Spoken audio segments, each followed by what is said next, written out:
All righty, we are live. Hey, everybody. Cajun Coin Hunter with you today, aka Boudreaux. How y'all doing today? Boom, boom, boom, boom, boom, boom. Right off the bat, Pat Paulson with a super chat, $2 super chat. Thank you, sir. Appreciate it. Stephen, the reseller for you. Yeah. How you doing, Steve? Let's see. Pat Paulson again. Hello again, Steve. Stephen the reseller again. Wayne, custom screen printing. How you doing today, mon ami?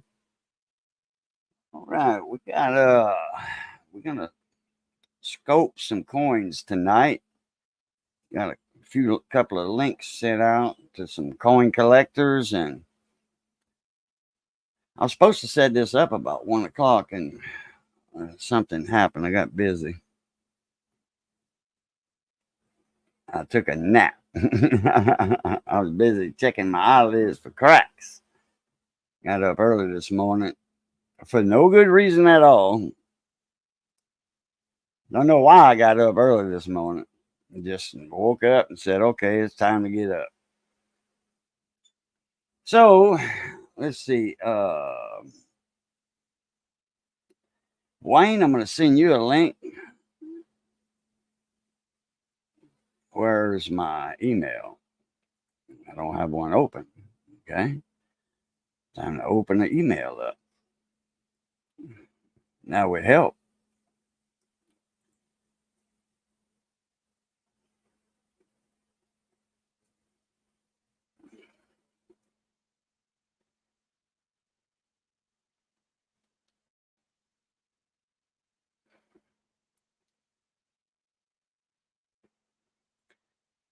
Get that done. Let's see. Oh, yes. Let me know I'm live.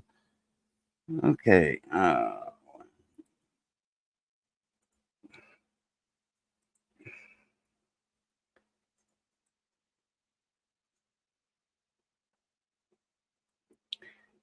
right, Wayne, check your email.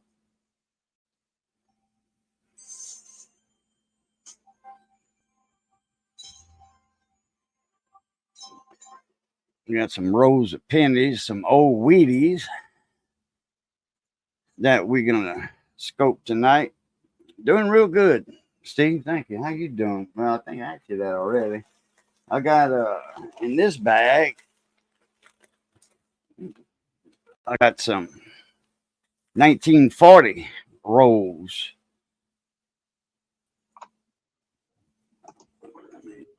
What's up, Mr. Wayne? If I'm still on tomorrow, I don't know. I'm having issues with some YouTube bullies. Kyle Cripper Vlogs, Rosie Wren, and the other one I reported them to YouTube. The other name was let me see, um, Evil Dark Exposure Files. Bunch of wicked YouTubers. That's who took Steve's channel down. Starting trouble, and YouTube wouldn't do nothing about it. So I talked to them about it tonight, but they wouldn't do nothing. I did send a report to them, reported them. So they're trying to duplicate my live stream, put it on their channel, and start bad mouthing me. That's YouTube for you. How'd you talk to YouTube? I went on the chat inside the YouTube studio and I reported them. And they said, you went in. Okay. I went on their channel and told them to go over and report them on their channel too. So I did. So we'll see what happens. Backwood boys, how you doing? Hey, Taylor, how you doing? Check your email, Raging Cajun. I'm just sick of it. YouTube. I'm kind of sick of YouTube. Kind of sick of this place. Uh-oh. What's the matter? My YouTube turned on. My YouTube really? part, I didn't have it okay. paused. Oh, okay. Oh boy. I emailed that guy I was doing the logos for. He must be busy. Crypt Keeper said, I know who you're talking about. I went off on them in Jeff Crumpley's channel. I didn't know. I don't know. Wayne's not a coin collector. He's not in the coin community. He pops into my chat every now and then. So I'm a guy that unless that's keeps it. just some trolls that are going around looking at everybody live, that's probably what it is. I'm just minding my own business, and I just kicked him out of my channel, Kyle, because he was doing everything against what I told him not to do, and I had to remove him. He's mad. He's having the offensive answer, kicking his Talking about, feet, jumping. you're not talking about little buddy Kyle, huh? No, Kyle Cripper flogs him with the thick Oh, glasses. He's a crybaby. When you kick someone out there, he gets mad and starts stomping his feet, and who? Kyle? yeah, Our little buddy Kyle? not my little buddy anymore. Oh, okay. Judge Webb, what's up? Mr. Bobby Q himself is in the house. Raging Uh, Cajun, welcome to the live stream. hey, Asian Cajun. What's going on there?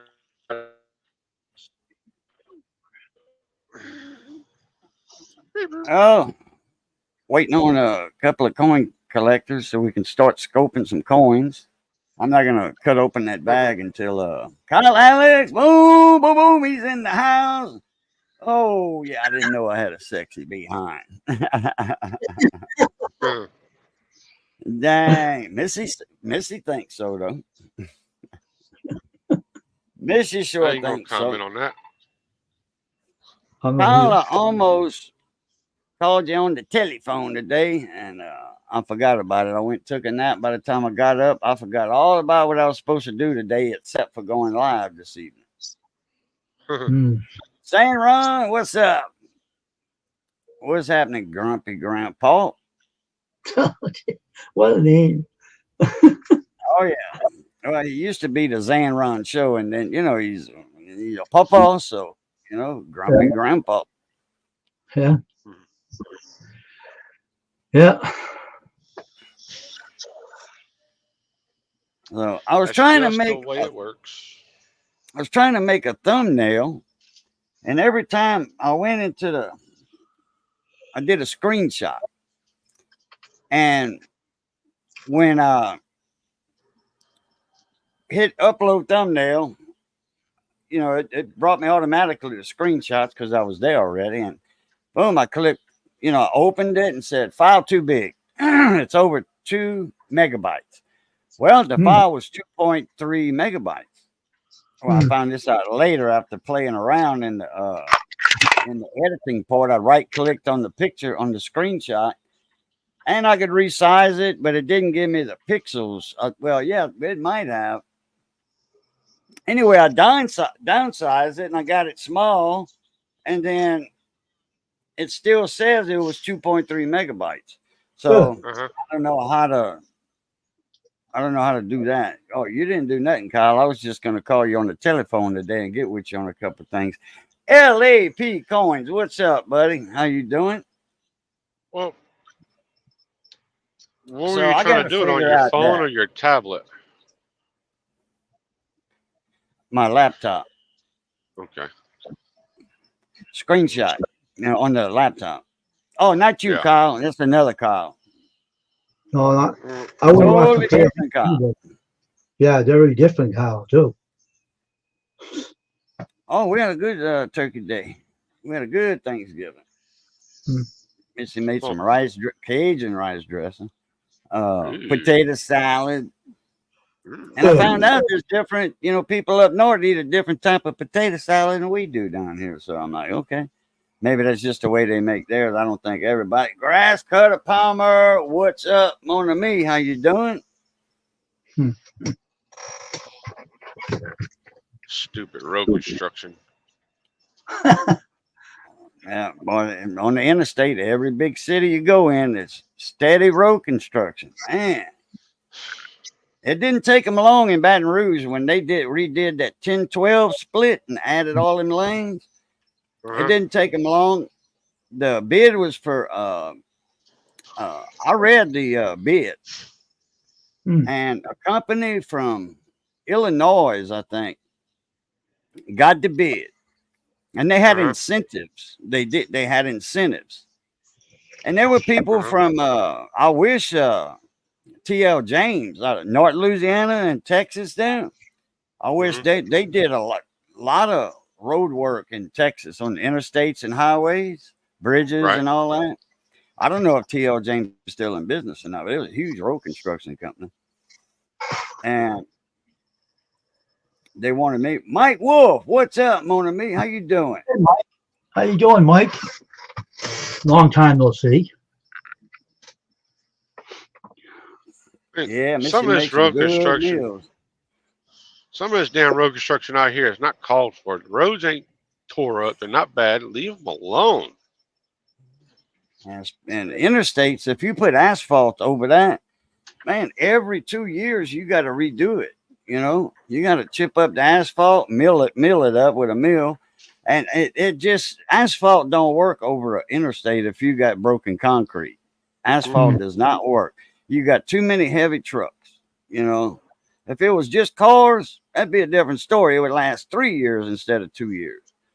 But anyway, that company out of Illinois, they had incentives. It was $1,000 a day completed early. Okay, after inspection and all that. If it was inspected to be good, $1,000 a day incentive. That's how much extra the company would get. Man, they had people, they had lights set up. They worked 24 hours. They worked either 2 12 shifts or 3 8s, one of the two. And it didn't take them long. David Lemieux, what's up, Mona Me? I was going to call you yesterday and I forgot all about it. That's the second time. Yeah, long time no see. I was going to call you to see how y'all were doing over there. You at the house in Chauvin? Man, we got let's see. We got Raging Cajun in the house. He's representing Southeast Louisiana. David Lemieux's representing Southeast Louisiana. I'm representing Southwest Louisiana. Colt 49ers is representing Southeast Louisiana in Thibodaux. Yeah. Yeah, we got some. Well, John Francis, he'll be representing Central Louisiana, Alexandria here in a minute if he pops in. Yeah. Mike Wolf, East Texas, been through Louisiana. Spent the weekend with us over here. Boy, he had a blast with my granddaughter, Gabby. Oh, you ought to see her now, Mike. She's a young lady. She grew out of that 8-year-old, 7, 8-year-old. She still got a lot of energy. Don't get me wrong, but she's a young lady. She's almost tall. She's almost as tall as Missy.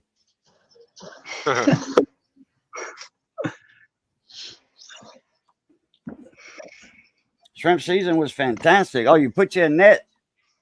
You got your a papillon, which you're gonna say is different on the dock. You did put that new. You extended the dock and put the net out a little further in the bayou. Yeah, she's not that little tiny 2-legged tornado anymore. No. Oh, they don't stay young forever. I thought you was finished with that addition on your house, David, unless you're doing something else. I need to call you. I'll probably call you tomorrow. Oh, yeah. If Kyle Alex comes down from California over here, he's going to want to go fishing. And I know just the spot to go. Go to David's and Chauvin down there. And he's got a boat. And I wish he wouldn't have sold that big boat he had. Big 24 foot or whatever. That'd have been a nice boat to go.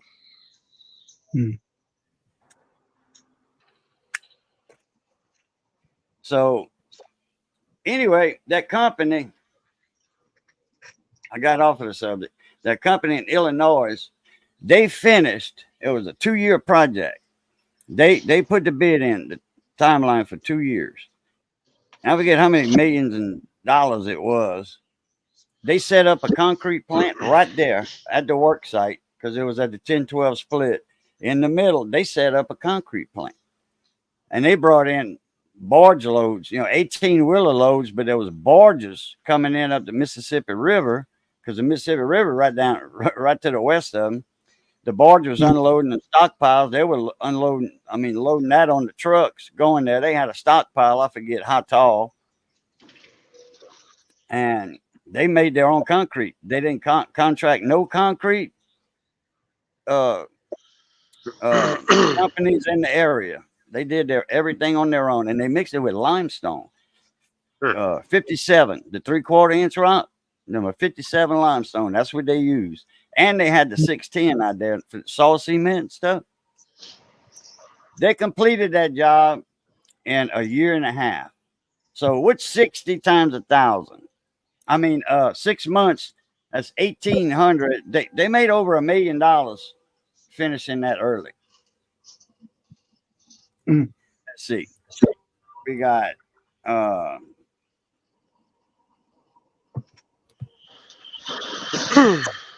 we got 6 months. Okay, 6 times. I'm gonna just do 31, and then that's 186 days.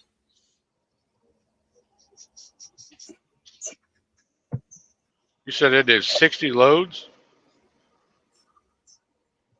Wait, they had wait, let me redo this right here. Okay, 6 times 31, 186 times 1,000. Now it's got to be more than 186,000. $1,000 a day.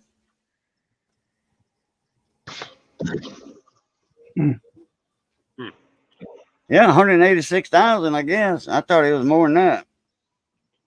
That's a lot of money, though. Yeah.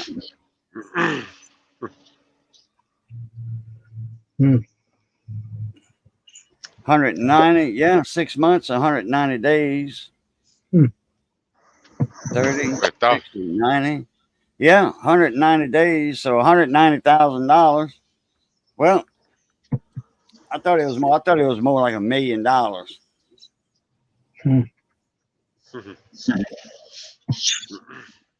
Now, do man, that'll work, David. Next week, boo. You coming down next week, Kyle? You need to let me know ahead of time. Your itinerary. For down here. That train's passing. You can tell my camera's shaking a little bit. Ever since they redid them tracks, it was smoother. It wouldn't do this before. Now it's doing it. I see it. They're gonna have to rework the tracks again. See your screen bouncing. I wonder what was doing that. I don't hear anything, but I see your screen moving. Bradley, hi. What's up, mon ami? Hey, Bradley. Yeah, that's Nunk Bradley. That's my uncle. Bradley, hi.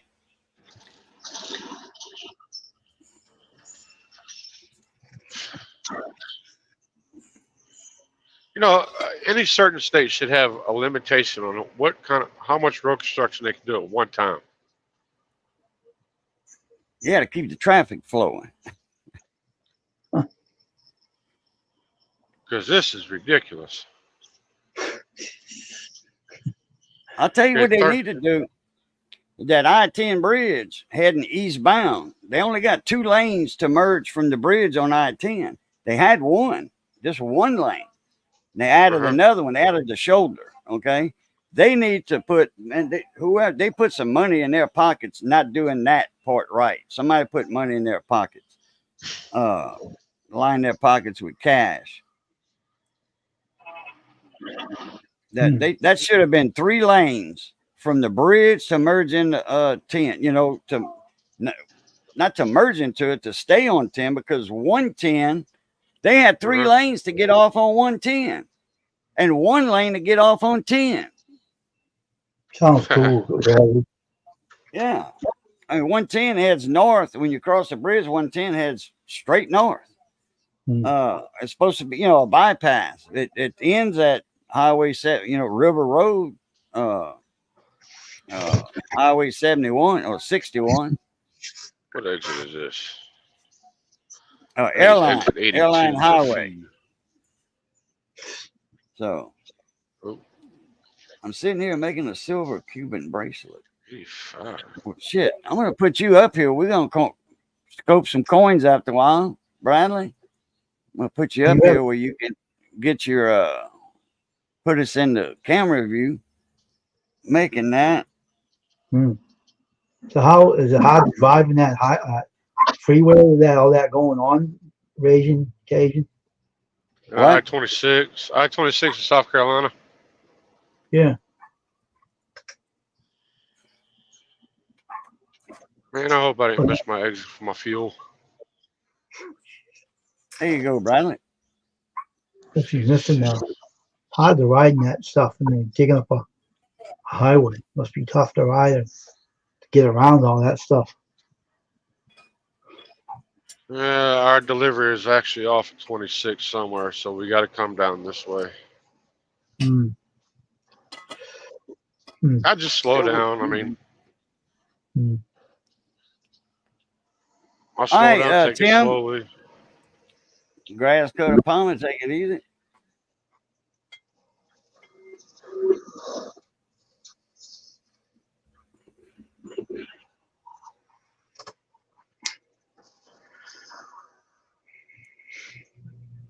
He's pretty good at doing his die casting, making things out of silver or something. Yeah, silver. He does mostly silver. He does a lot of sand casting now. He doesn't do any graphite molds anymore, hardly. Sand casting is challenging, and you get excellent details when you sand cast. He's good at it, though. He's really excellent. Oh yeah. I've seen a lot of the stuff he did. Fantastic work. He's gonna do a little 45 automatic with a clip that comes out and goes in the work. Oh really? A silver Smith & Wesson, I think, automatic. Oh wow. Nice.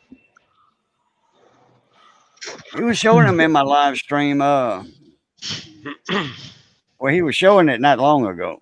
I think last time I went live, he was showing that automatic. Yep. It's and like I said, it's gonna have a clip that comes out. All that stuff. Cool. Yeah, I was gonna say 1911. Yeah, 45. Smith & Wesson 45. Wow. Get your camera ready there, Bradley, and jump in here.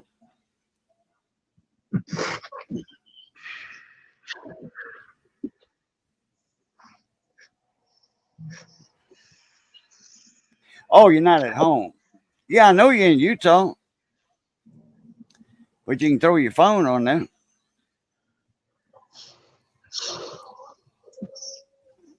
Oh, he's at his little brother's house in Utah. Yeah, he's been there for a couple of weeks so far. Yeah, already made that silver Glock 19 with a removable magazine. You gotta come up and show it to us. That's what you gotta do. You gotta come up and show it to us. Let us see it. Yeah, the Glock might be at his house though. So give me a few minutes, he said, so he's coming out.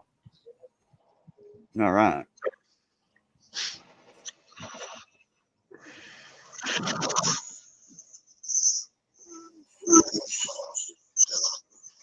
Yeah, David Lemieux. That's one reason I wanted to call you. I was going to tell you about Kyle, buddy. There, he's coming in from California. He's going to hit a couple of people in Texas first. A couple of YouTubers over there. There was barbecue guys, competition barbecue guys, and then he's going to come over here, eat some of Missy's food, and then I'll see if we can head on down to Chauvin and do some fishing. He wants to do some fishing. He goes to Cabo San Lucas all the time and fishes. So, he's out there in the Pacific Ocean and fishing, and the Sea of Cortez, which is the Gulf of California. Sea of Cortez, same thing. So he does deep sea? What? He does some deep sea fishing. Yeah, in the Oh, wow. Pacific. He's trying not to pay I'm him. just a backyard barbecue guy, boo. Yeah, okay. Yeah, you compete on YouTube though. What's up, Simon? Simon, what's going on? Steven says, I've been looking at 1,000 records. Yeah, he sells records, vinyl, albums, 45s, baseball cards, football cards, barbecue pit dog. Roof, roof. What's up, Big Rob? Is this the channel that cooks redfish and crawfish and misses food? What's up? Yeah. You know it, Pitt. Big Daddy Dog's in the house. Man, we miss you on them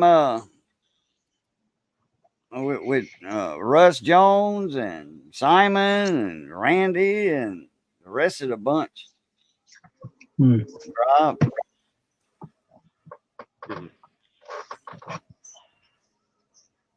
That's every week. 2 nights a week. Monday and Tuesday.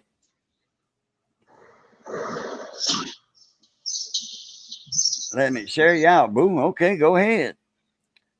In fact, I'll get you up here in a minute. Let me send you a link, Simon. But I keep on wanting to go to the left of my email because it's right here to the right, though.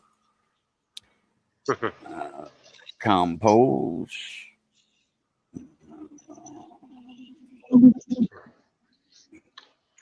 What the?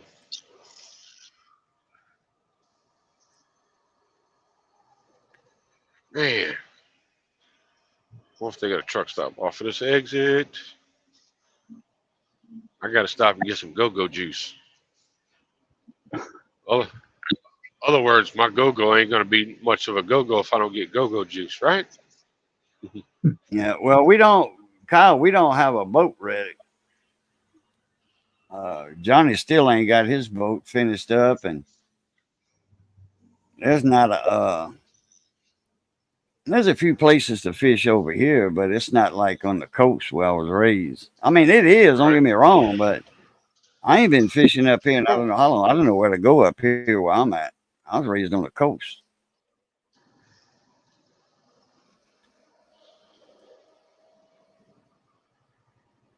You get down there around Chauvin, man.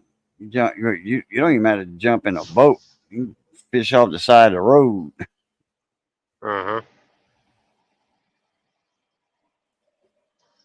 I don't know if they got a truck stop off of that exit or not. Full wave wreck. What's up, Mona Me? How you doing? Been working and sleeping. Not even time for a beer? Yeah. I doubt that, seriously. Right. Just kidding. And hang around them little girls around his apartment over there. Bad boy. Bad boy. Bad boy.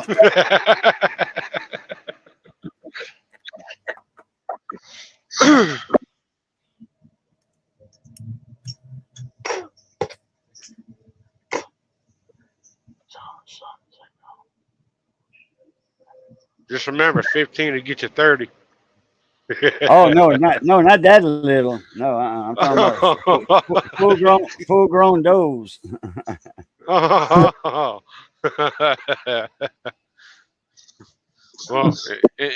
in that case, 25 will get you life. Yeah, 25 will get you life.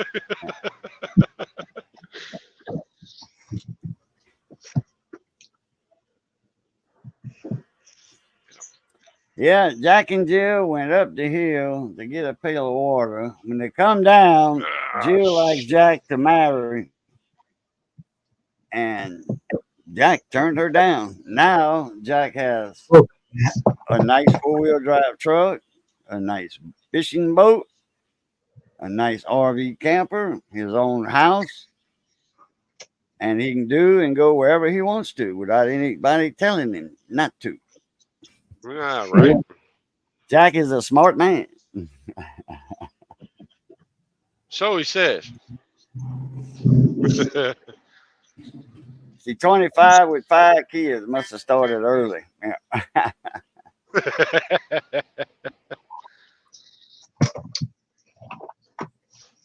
48 degrees. It'll be Yeah, he started 46 for the low. And my computer says 47. Oh, As long as I got a rod and a beer, I'm good. right. Yeah, well, we got a beer store down the road, Tobacco Plus.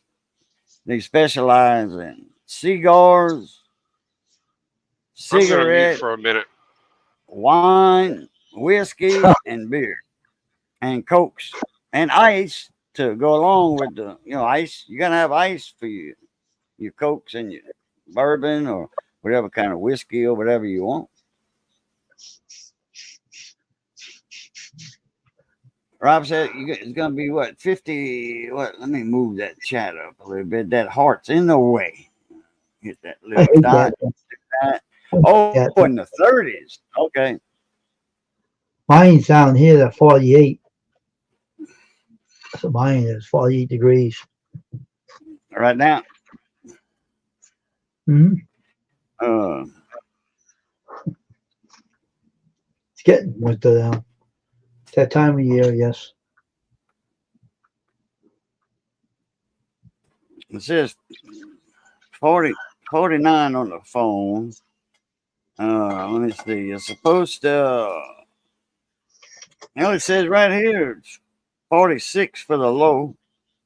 Oh, okay. 46 at 10 p.m. is going to hit 46, and then the temperature is going to be climbing. Yeah, because we got all that weather coming in. We got that cool front coming, and that's sucking all that warm, moist air off the Gulf. And then it's going to collide up there somewhere and make some bad storms. Mm. And then it's going to be 60, 65 tomorrow for the high at about 1 o'clock, and it's showing rain.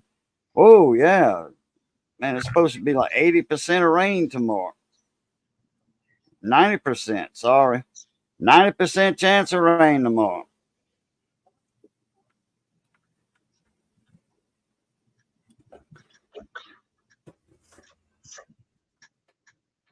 Yep, and it's gonna get warmer tonight. So, Mike, the temperature you got, that's gonna be heading this way. Yep, rain all day tomorrow. Lance, what's up, Mon ami? How you doing? There's the guy that makes all the barbecue towels, the koozies, Mm. the beanies. I put all mine. Mine's all in a box and put up underneath something. I just put them up actually, so I ain't got nothing to show off.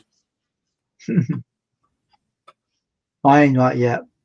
But you All see right, him Simon, sometime. that'll work. Yeah, I'll take the rain over the cold any day. I mean, brutal cold. I don't mind the 50s and 60s. I don't mind that. Me But I'm neither, talking but about like the 20-degree weather like we had last Christmas. I mean, it was down to like 18 degrees. And man, it was brutal last Christmas for a week. I stayed up. My daughter and granddaughter was here, and I couldn't turn my water off.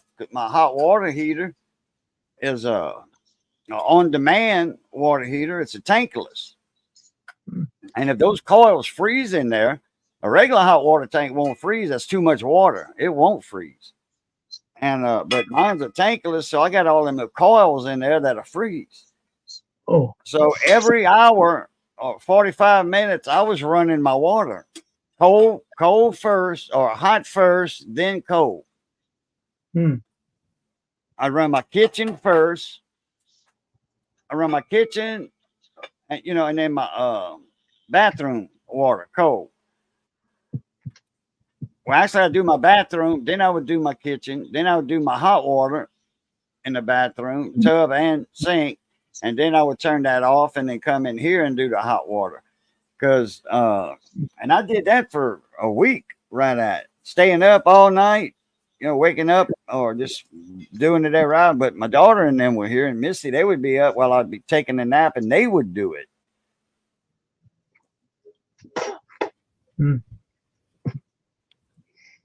They would run the water so I can get a little bit of rest. But we had, when you got family over and you cooking a lot, man, we had a lot of food last Christmas. A lot. You need water. You need running water. Yeah, that's right, you do.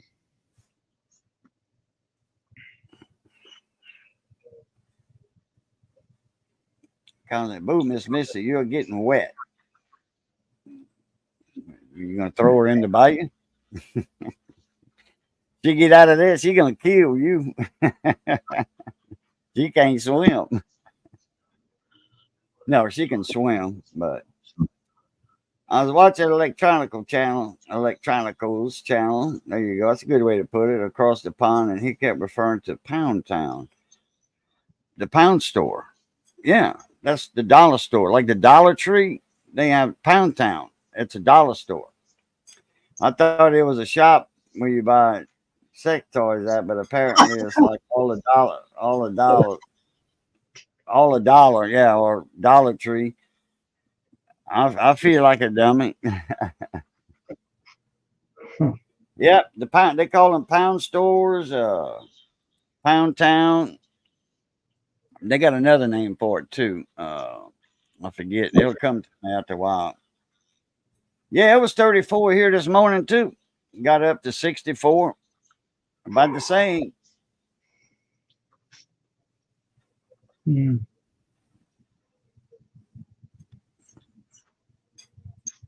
A lot of people don't think it gets that cold in the South. It does. Oh yeah, it does. It does. It's rare that you have 18 degrees for a week at a time in South Louisiana, but I remember in 1989, man, it got down to 5 degrees, and it snowed a little bit. It snowed a lot over to the east. New Orleans, Slidell, they got like 7, 8 inches of snow, something like that. About 6 years ago, I think it was, we got 7 inches of snow here. It snowed 3 times in town. And hell, the rigs offshore, 150 miles off, was reporting snow in the Gulf. So that cold front went way down there. Snowing out there on the platform, man. They were like, damn, boy, we usually 150 miles out out in the Gulf. Man, it's you down around mid Florida like that.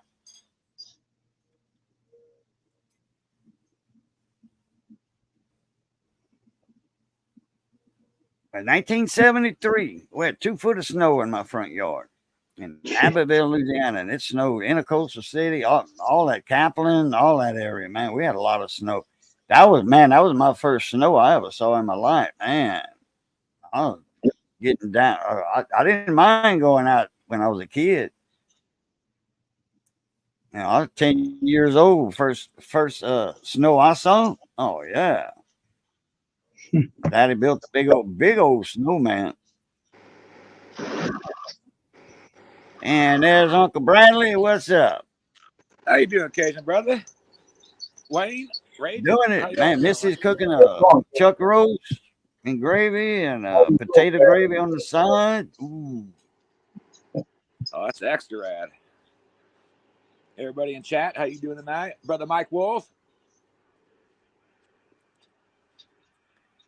Yep, out here in Utah, me and my little brother remodeled a cabin up in Duck Creek Village, and the clients are not trying to pay us. They owe us $17,400 right now. Whoa! What? $17,400. They told us last week they're going to pay us and everything else. Then they came back with an email and a text message saying they're washing their hands with us. Well, I'll go up there and tear all the plumbing out of that house after I put a lien on the property, of course. So that's the next step right now. Is $17,400 that they have not paid us, and me and my little brother are shitting right now. We're flipping out. We're freaking out. So we're trying to do everything by the law as much as possible, but it's insane right now. Can you get your audio up a little bit, Bradley? The audio is a little low. How's that? You're probably just far from the phone. But what's he owe 17,000 on, or what's up with $17,000? $17,400 for the job that me and my little brother did. Oh my God. Oh, okay, all right. Wow. It's a lot of money. Yes, it is. Yes, it is. But I'm not talking about that right now because I'll get mad as hell. So let's talk about other good things. So how about let's show you some stuff I've been pouring. How about that? Okay. Sounds good. Yeah. Well, it's big. Is it a big plumbing job or some kind of other job? Well, the 3 phases. You got rough in, top out, and finish. So I had to go. Oh, so you're doing a whole house. I did a whole cabin. The smallest part of the house was so small that was only 10 inches underneath the house where I had to plumb. So I had to go ahead and have my nephew dig the dirt under the house just so I could get my fat ass in there to plumb the pipe. Damn. It was bad. Like I said, I don't want to talk about that right now because it'll make me mad as all could be. But let me show you some. I'm making a little Cuban bracelet right now. I'm actually making 2 different ones right now. Let me show you. 2 different sizes. One for my grandson and one for my son. So here you go. Googan. What's up, Googie? Here's an itty bitty one I'm working on right now for my grandson. And all this wire, and I make every bit of wire from scratch. I make my own wire. I roll it through the rolling mill right here. Okay. I put it through the draw plate right here to make the round wire. Oh, okay. So here's one of the springs that I make for the jump rings. Oh, wow. Nice. So this is the one I'm actually using right now to make this little Cuban. So right now it looks like a boat anchor right now, the way how the links are. So I have to squish them and everything. Yeah. Oh, then I got to twist it all together. It's pain in the butt. So that's one. Here's another one. This is for my son. The other one's for my grandson. So I'm trying to get them matching bracelets for Christmas. Oh, that's nice. So, and then I poured this little tiny chingadera. So only weighs 6 grams. It's a little unicorn. Oh, that's nice yeah. too. Oh, awesome. Very small. Yeah. Okay, I poured this for the cancer for St. Jude's coming up. You got the angel holding the cancer ribbon. Oh, that's nice. Yeah. Oh, good job too, Bradley. And that is that's less than an ounce right there, believe it or not. That's how small it is. Oh. Very small. And I got another right here for the for St. Jude's. It says "Don't forget." So it's a hand holding up the ribbon. Oh, wow, nice. And this is 4 ounces right here. So I'm only making 5 of these total. So I'm not done with the. I still got to stamp it and everything else still though. But this is 5. This is 4 ounces of silver. I want to antique it too to bring out the fingernails more and everything else. Which it's extra high relief. It's extra rad. So that's what I've been working on right there. And then here, let me jump over here real quick into my box. Let's see if I got it out here still. It might be in my other box. Let's see. Here it is right here. Here's the 1911 45 I'm going to do right here. So I got to unscrew these 3 screws right here. 1, 2, and 3. It'll all come apart. Hold on one second. The magazine already comes out as it does. So here's the magazine. So it'll be a total of 4 parts. 1, 2, 3, and then the back side 4. But I think what I'm going to do on this one right here is I'm going to take out the plastic candle on this one, and when I solder it, or excuse me, not when I solder, when I cast it, I want to take the plastic off of this, and I want to try to inlay it with mother of pearl, like a real gun. Oh, okay. So, because my brother's father-in-law, he's a real jeweler. not nothing like me. I'm just a little silversmith who sells pot. This man is bad to the bone ass, like my Papa Ben. But yeah, that's my next build right there. It'll be another 4-piece. This should be around 7 ounces, I'd say. But everything's said and done, like just almost like the size of the Glock. The Glock 19 already sold that. Yeah, the Glock's sold. Is that a real gun? No, it's just an itty bitty little keychain.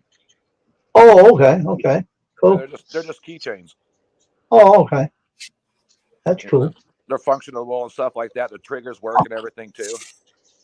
Oh, okay, that's neat. So, but yeah, 4-piece, build another one. Like I said, they were around 7 ounces. So, and I charged $350 to $400 for them. Oh, okay. That's neat. Yeah. You always put yourself on those. You're awesome. You're awesome at what you do. I'll tell you that. Yeah. There's Mr. Simon. What's up, Mona Meat? Hey. What's going on? Hey. Let me finish logging in here real quick. Mm-hmm.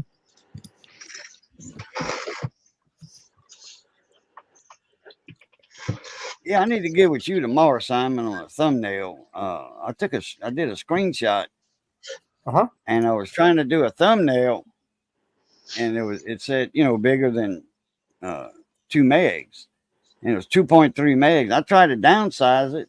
I right clicked on the screenshot and edit, and it brought me to the paint store, edit, whatever, and it didn't give me a choice of pixels though. I don't think. And anyway, I just downsized it by something. I forget what it's called, and made it small, in the corner of the screen. And so I hit save, and then I went to make a thumbnail with it, and it said still 2.3 megs. I did downsized it and still said 2.3 meg. I guess I was just downsizing the actual size instead of the pixels or whatever. Send it to me in an email, and I'll take a look at it. Well, yeah, what I'll do, I'll give you a call. Pat Paulson, CoinCam.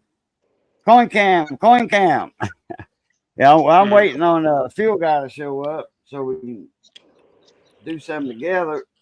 I guess I could scope a few. I got a roll of 1964s. I can check for irregularities on that. Let's see if I can get the scope up right here. Here you go, Cajun. This up.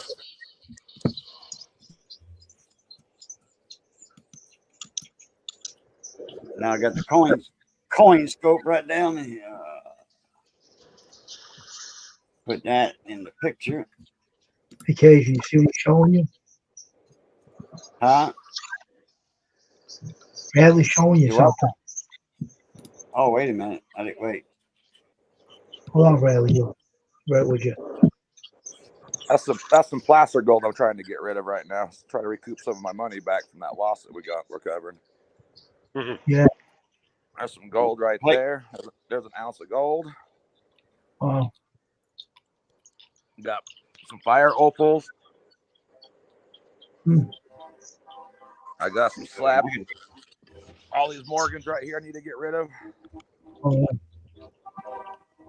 These are all slabs. This is a VAM 10, O over O, Hot 50, 1884, MS63, NGC. Scans for $110. Here's an 1883 O MS63, NGC, $110. That's what they scan for. That's why I'm not asking that. 1885 O MS63, NGC. 1904 O MS63, NGC.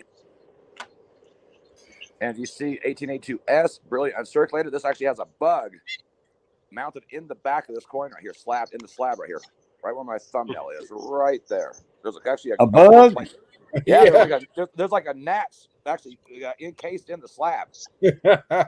Wow. Yeah, so when you scope it, you're like, what the hell? So, and then we have another. This is 81S PCGS MS64. That actually scans for 130 to 140.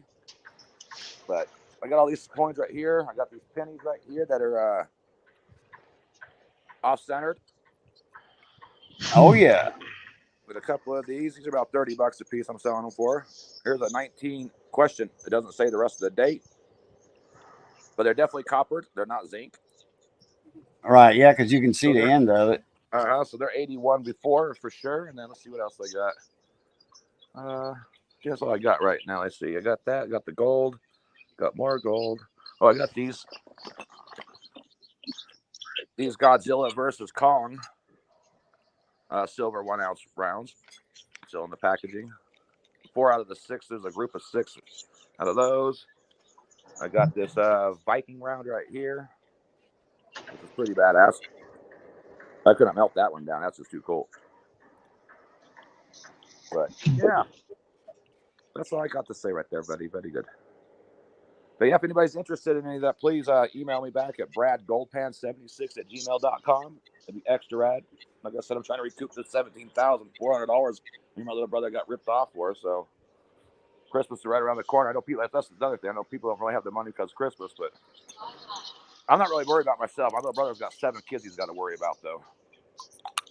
And I'm at their house right now with 7 kids. Hey, what's your email? Brad Goldpan, what? 76@gmail.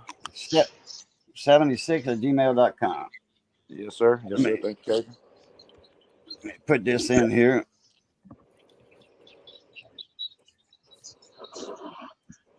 I'm only going to say one thing about that. Go to the courthouse and file a lien and put it on their house. Well, that's what I have. That's what we're doing. I have to drive an hour and 40 minutes away just to go to where it's at in Kane County, Utah, which is out by Moab. If you guys ever been to Utah before, it's outside of Moab. I'm in Cedar City right now, so I have to drive all the way out to Moab, which is an hour 40 minutes from here, if not longer, with the weather coming in. We got snow coming in tonight and through the Saturday. So, but yeah, these people live in Las Vegas. That's what's crazy. That's where I live and everything else. One of the bastards. Well, the husband, he's a high school principal. Jeez. So this is what's teaching our kids out there, you guys.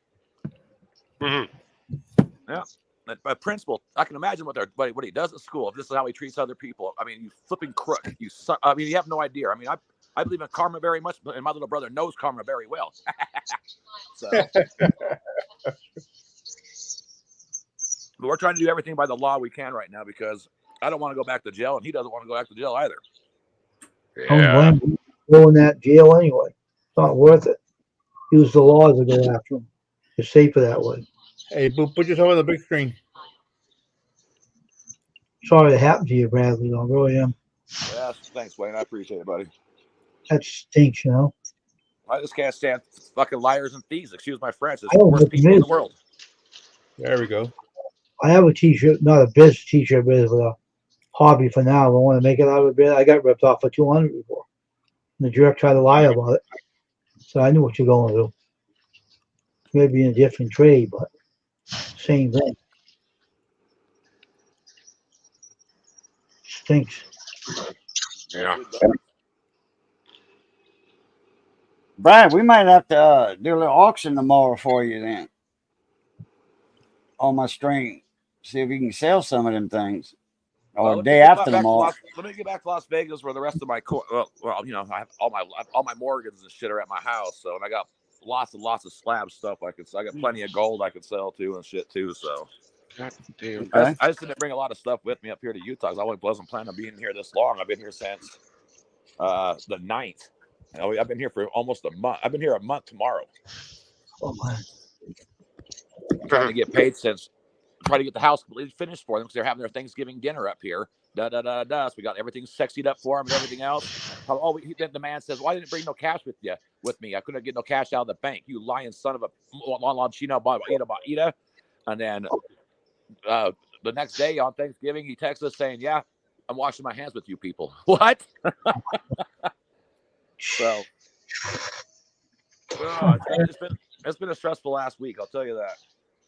Yeah, I would imagine. Jeez. But yeah, that's what's teaching our kids. Sad, sad, sad. Can't trust no one. That's the problem. Well, see, I live in Las Vegas and everything else. You know, remember. I mean, I could do all kinds of damn things. All I gotta do is make a phone call. But I don't want to do a phone call either because phone calls always read back to somebody, and I don't want to. Like I said, I ain't trying to go back on vacation right now. No, you don't. It's been 15 years since I've been on vacation. I ain't trying to go back. Mm-hmm. Hey, Miss Jamie, how you doing? Welcome to the live stream. That's a nice little. How vintage is that one? Is that really? No, this ain't. Something happened to that. It's no, that's a grease strike or right here in the top. Yeah.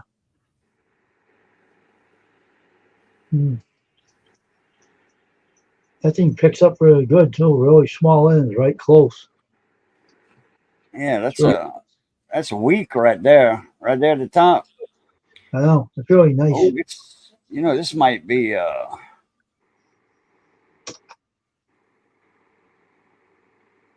that might be some doubling going on. Yo, the W and the E you're talking about? No, double, like Oh, okay, yeah, I get what you're talking about, Jason. Huh. Oh, if this whole rolls like this, let me put that one to the side. Was it an error when they made it? Yeah, you could say that. Jeez. Sometimes errors will be variable, wouldn't it? That or grease.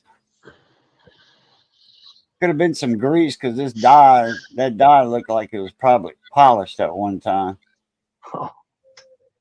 Okay. When the dyes wear, they polish them. Oh, okay.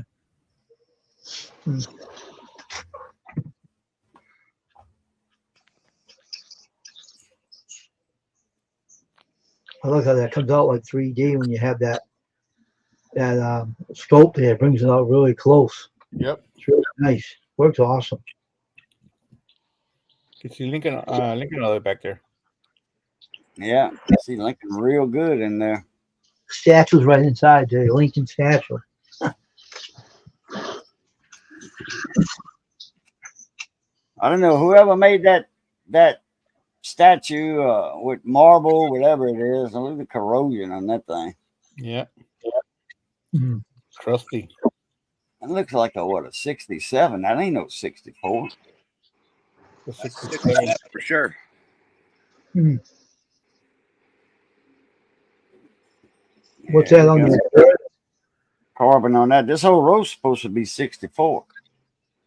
And look at it, 69. 69D. I wish it was an S with doubling on it. That'd be about a $5,000 coin. Somebody lied to you, boo. Huh? Buddy. Somebody lied to you.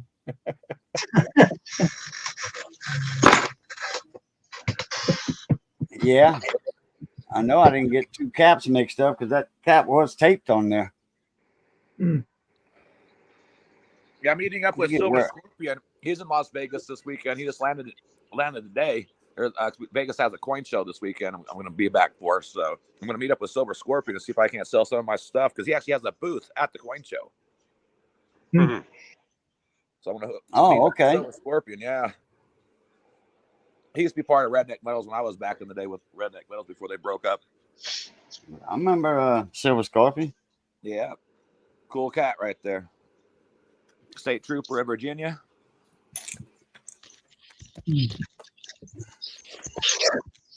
That's a job I couldn't do. I'm sorry. Especially nowadays. There's so many crazy people out there to be a cop. 67. Oh, man. Come to think of it, I don't find a lot of 67s when I'm hunting pennies. I don't find a lot of 67s for some reason.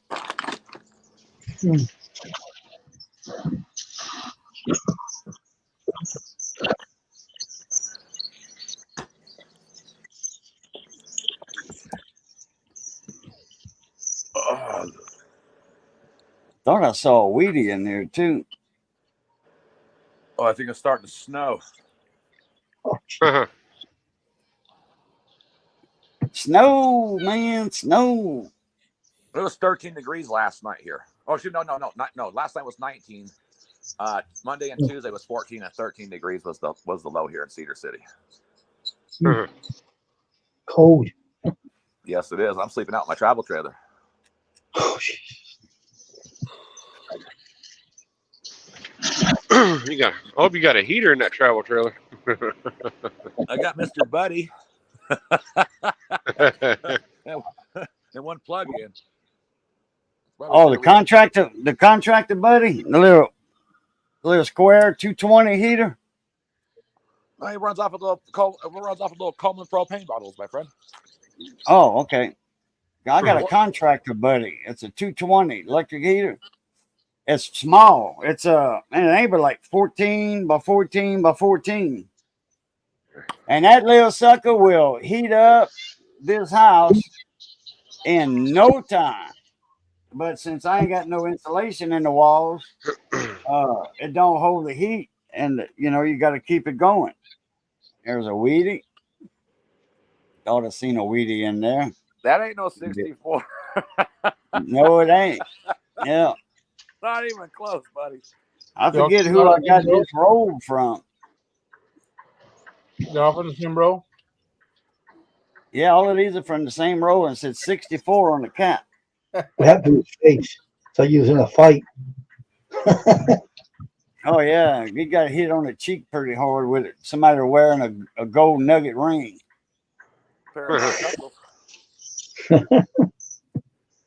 Yeah, anyway, that little contractor, buddy, that little heater, man, it is no weed. Surprise. It puts out, but I tell you what, when it runs every day for 30 days, that light bill goes up $250. Hey, Steven. Which you stay warm, 44 Denver. Wow. But man, that little heater puts out. Now I got natural gas. I don't have to worry about that high light bill.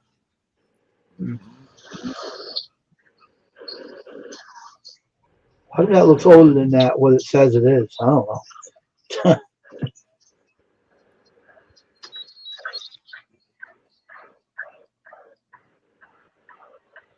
Welcome back, Steve.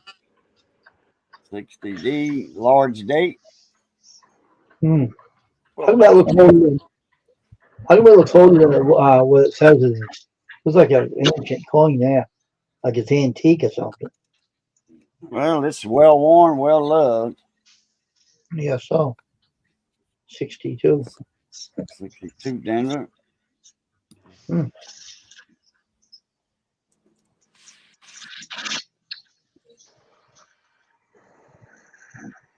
I got some old ones too, like way back in World War I, World War II. That looks like a weedy. Sure is. 47. Yep. I could tell by the color of it. Look at his face. Looks like he's all decomposed. Face is all look like an old man. Oh yeah.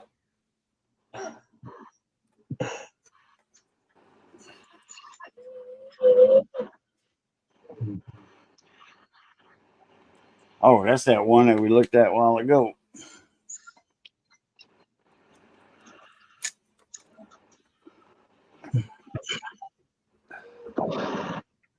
Oh, that's a corroded weedy there. I know, I see that. That's still worth 2 to 3 cents, though. Yeah, still worth about 2 cents, 3 cents. Go to a coin shop. Copper weight's still right there, though. Who gives a damn what it looks like? It's still copper, buddy. Yeah.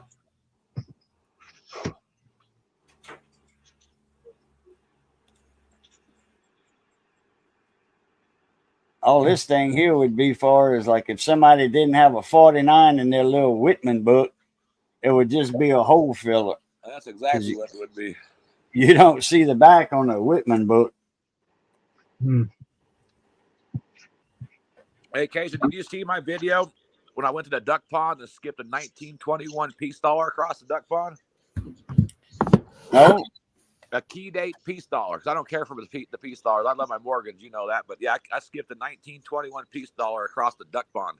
I put it in an airtight capsule with my YouTube stuff and everything, information inside of it. Gorilla glued even more airtight on the outside.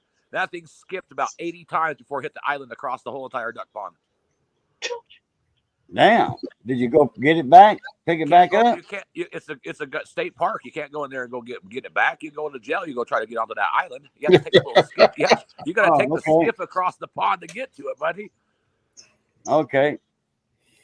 Yeah, I figured I'm gonna do another one too. I'm gonna take a regular Morgan, like a 1984 or 1884 Morgan, and do another airtight and see if I can match or even skip it even further and stuff. So I swear this should have been the longest world record skip ever. I got there like at 7 o'clock in the morning where the pond was nothing but a piece of glass, and nothing but a mirror. Not even a little wave on it. This skips the best skip I ever done in my life. But I'm 47 years old and stuff. I thought I was going to throw my shoulder out. That thing skipped forever. I couldn't believe it. The 1921 Peace Star. Who skips a $300 a Peace Star across a duck pond for no reason? This guy? Yeah. No doubt. It was probably an XF extra fine, I'd say. It was a decent condition for a 21 Peace Star. I mean, that's a key date any damn way. Yep. I skipped that bastard across the duck pond. If I can find me a 28, I'll do a 28 too. Make more people more mad at me. I won't do my Carson Cities. I love my Morgans, from Nevada and everything. Well, I'm from Utah, but I've been in Vegas I'm 47 now for 42 years, 41 years.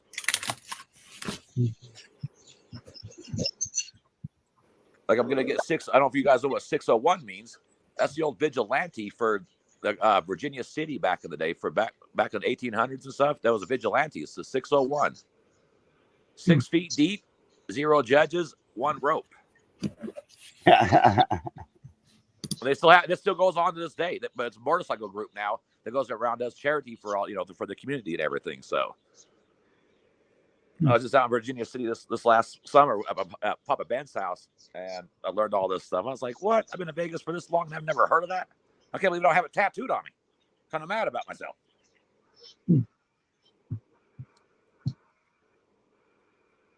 Yeah.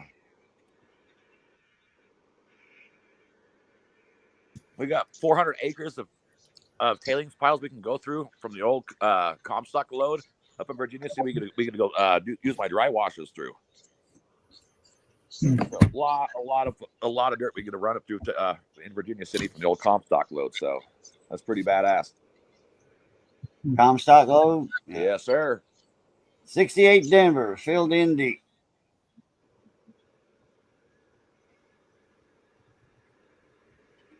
Like the lid tit on the die inside the D that makes the hole broke off, and the D filled in.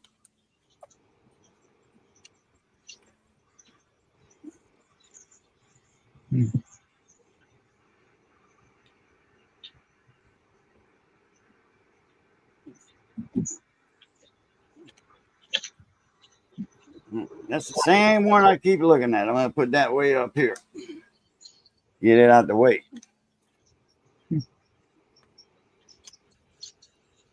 I bought 4 boxes of pennies before I came up here, and 2 of them, I swear, this is not a joke, you guys.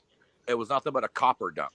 I found out of 2 boxes so far, I've only gotten, I think, maybe 13 Wheaties, but I've gotten 4 or 5 pounds just of copper pennies out of the damn thing so far.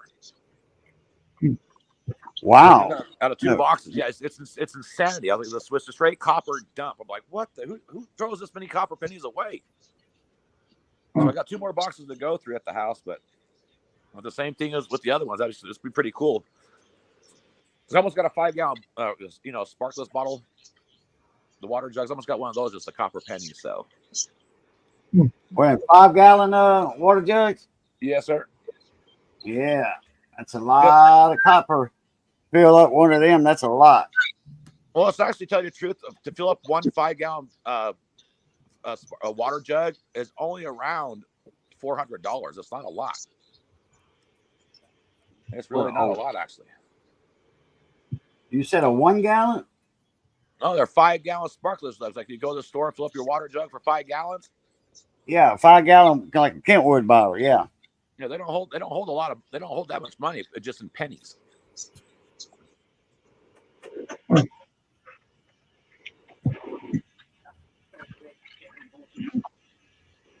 I think what it is. I've done it before. A 1-gallon bucket I did held $31. I think is all it was in pennies for a 1-gallon bucket. $31. I think that's what it was for. It wasn't very much for a 1 gallon bucket.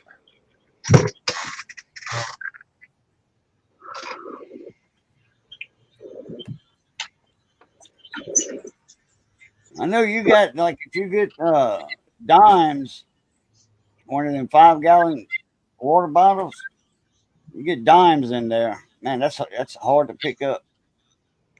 That's a Pennies. lot. You can't pick it up barehanded once you get it all the way full. You have to use a dolly. You got to use a hand truck. There's no way to get a grip on the thing. That's a weedy right there. Yeah.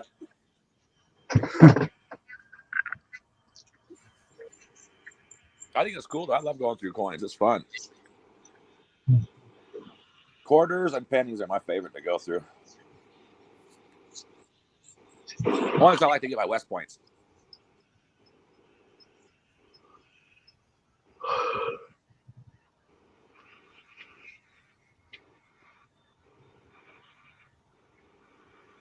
Okay, so thanks for having me up here, buddy. I didn't bring my charger up here with me. It's down in the trailer, and StreamYard is killing the phone, so I'm about to die right here. But I'll jump back down to the chat. And I'll talk to you tomorrow. All right, Uncle Bradley. I'll at you later, Mo. All right, buddy. I'll talk to you tomorrow. All right. Please tell. I'll be back in chat. Bye. 59. Did they ever make a 61 penny there, Cajun? Yeah. I'm wondering. So every year they made pennies. There was no skips. There's a 46. You have 61 too? Somewhere? Yeah. I thought I saw 61 earlier. I don't know what's if I going did. on with that penny, man? This is this penny was made out of a brass casing from a ship, battleship. Really? Yeah. The 1946s, 45s, 46s, some of the 44s. They was getting the that's one right there. They actually brass more brass, because what they did, they took they didn't make the pennies because they needed the copper. In 1943, they didn't make copper pennies. They made steel pennies coated with zinc. Oh, okay. It wouldn't rust. And because they needed shell casings for the battleships and all that. And they saved all them shell casings from the battleships, and they remelted it and made pennies. Oh, okay. They still harvest their shells and stuff on them battleships. They don't throw that away. They keep them remelt to make more shell casings.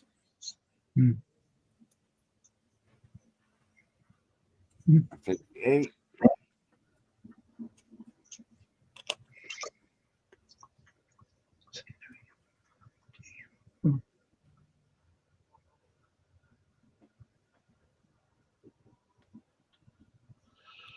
What's up, Randy?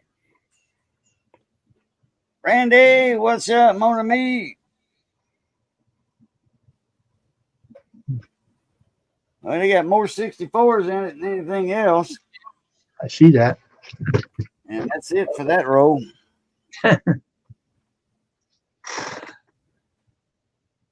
So the 50 pennies weren't made out of copper. That's by. Oh, no, I got a couple. Yeah, pennies are made out of copper and zinc. Oh, okay.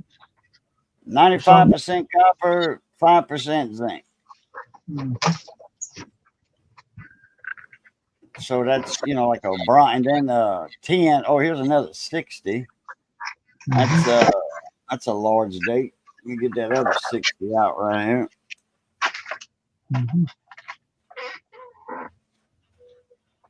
Yeah, both of those are large dates.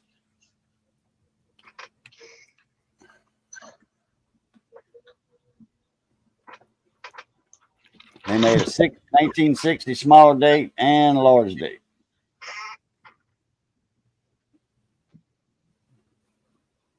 The reason, I don't know why.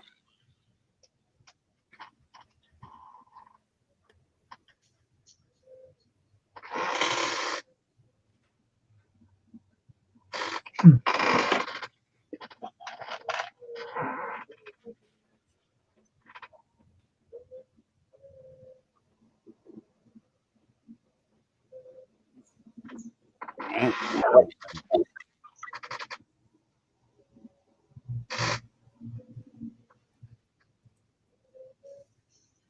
me re-roll them. Put those back in the cube.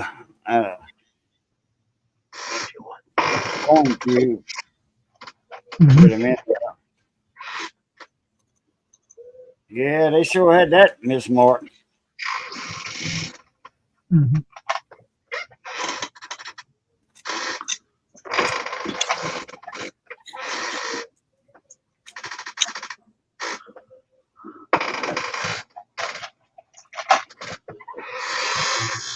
I got some old pennies in here too, 57s and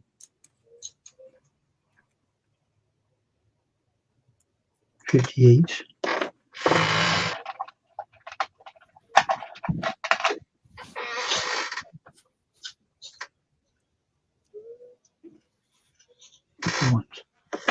That's it.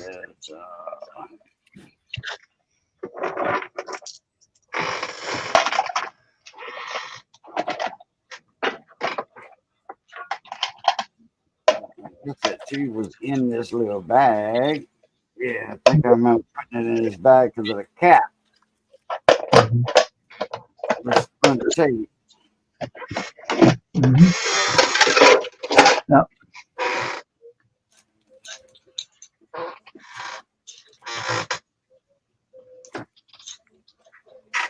Some business and Yeah. All right.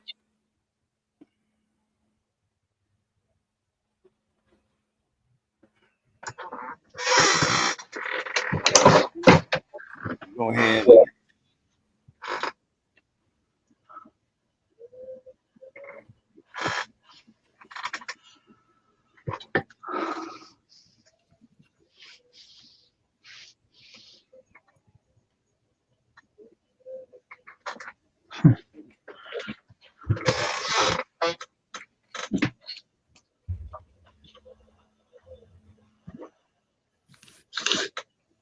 Go, Missy.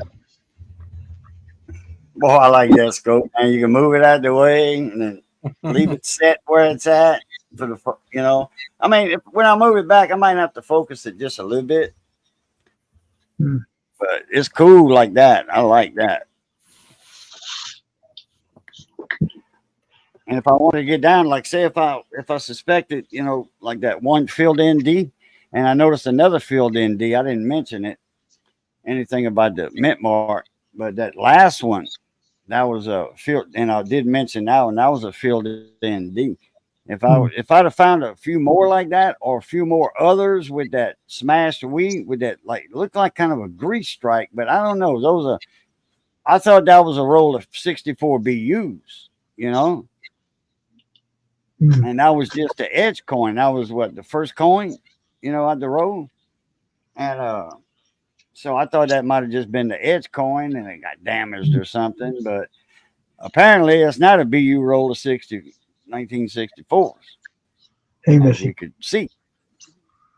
Mhm. There's my I got- homie Miss Mitzi, Best KG on YouTube. Lewis, up South Texas, Catalan. Hey, I got the same ones you have, Cajun. I got some of the same dates as you have. Right? Oh yeah, it's, you know, people that don't even realize they have wheat coins. They, you know, people that throw their chains in one of them water jugs, they probably got the same dates too. Everybody's got them in loose change, or you know, in a people got coins they don't even realize it. If they, you know, if they saving the change. My mother gave them to me. She has a lot of old ones in that can, real old. I mean, with them are real. I got a lot more old ones than those in there. Right.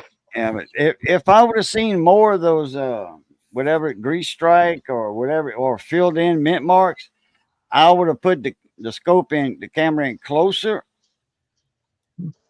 and really got down on that mint mark, you know, to check it out real good. But just for one, no, that had you know, a bunch of them like that. Yeah, like when copper coins, Chuck Daughtry, when he does a roll reveal,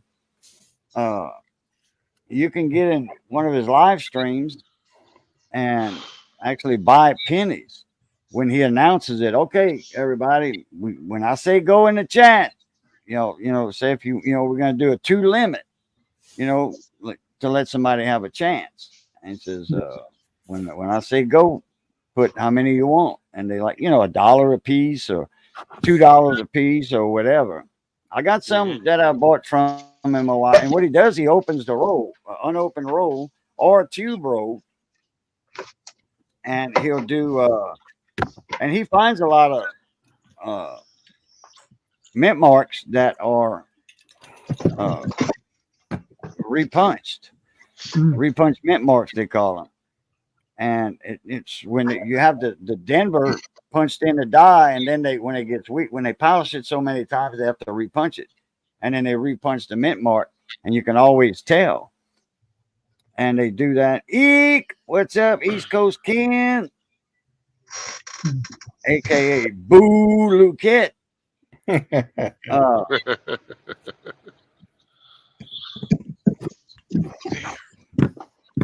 Yeah, Missy's birthday is Friday. Friday, yeah. Friday night. Yeah. So, anyway, I got a couple. He finds those repunched mint marks, and we call him the penny whisperer, weedy whisperer. He has got books out on coins, and he has digital books also. He has a list that y'all can go through. Just go on coppercoins.com, and it has era pennies, all the dates of every penny ever made. And he's got all that. And he's got like plate coins, what do you call picture coins. I've got 2 of them that he found a new era or variety.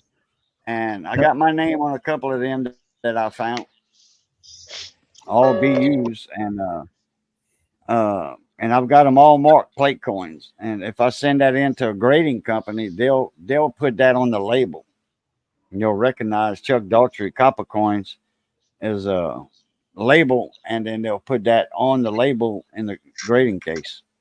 But I've got a couple of 1974s that he liked. He said that was the most beautifulest penny 74 he's ever seen in his life. And he told me, he says, go ahead and send that in if you want. And if you get a 68 on that thing, he said, I want a commission. MS 68 is around $8,000. Yeah. That's a beautiful penny. He said this thing ain't got the first flaw on it, and it doesn't neither. If I'd have it right here, I'd put it under the scope, but I don't know where it's at right now. Elvis, what's up, mon ami? How you doing? The Minnesota Miracle. That's Elvis. That's he's an Elvis. Well, I shouldn't say that because he's going to say, no, I am the real Elvis. He's an Elvis impersonator.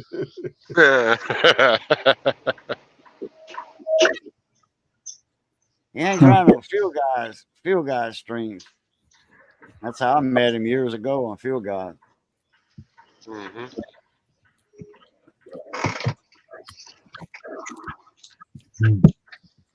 Boo taking blue pills on Friday. Yeah. Yeah. Shit.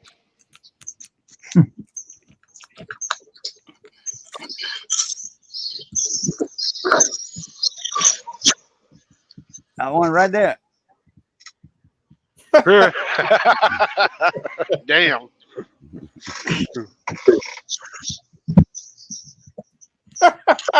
Start right now. Can I end it up here a bit?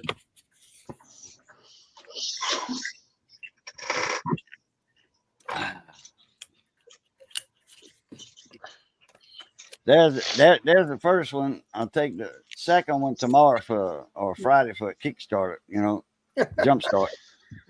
Booster.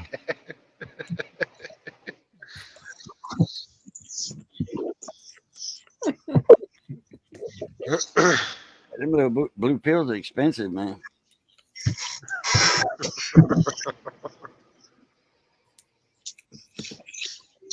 I told my doctor about that when I started putting me on that blood pressure medicine, which I don't even think I need blood pressure medicine. I wasn't feeling bad and all that before, high blood pressure, and dizzy spells, or twilights, stars, and no. He said my blood pressure was, right there on the verge. Low high blood pressure. Mhm. NBL, what's up? Nothing but love. What's cracking tonight? I think it's called So, hypertension. yeah, blood pressure, Yeah. another name for it, hypertension.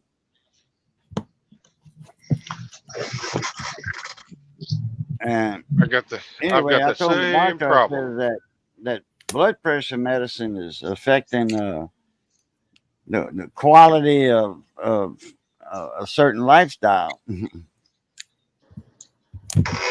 So, when you got high blood pressure, you can't, he's not going to write a prescription for the blue pill. Yeah. So, Sure he will. no, I ain't that old. Oh, Geritol. Wait, Geritol. Yeah, ain't that like a vitamin supplement? Yeah, vitamin supplement. I remember Geritol when I was a kid. I remember I had a call.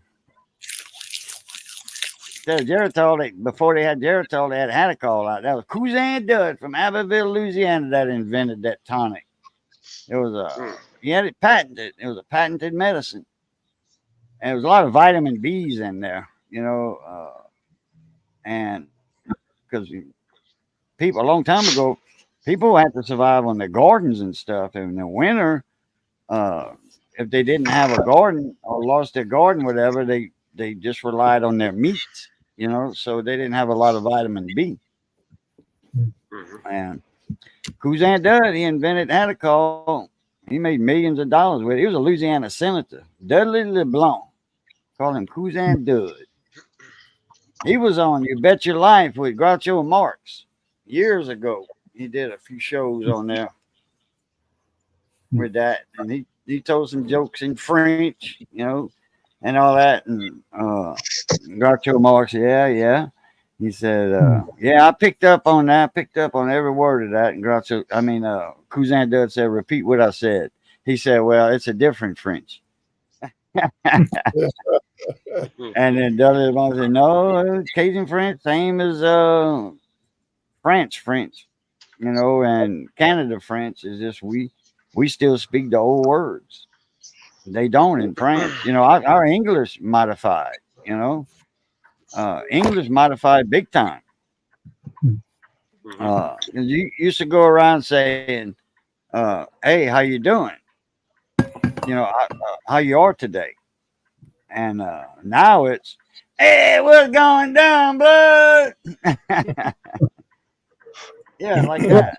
So, the progression of the language. And then in France, yeah, well, their French changed along with, all the other languages. It's developed into something different. But our French in Cajun country in Louisiana, we still speak the old French. We were isolated down here for so long, you know. Mhm. We still speak words that they don't in France.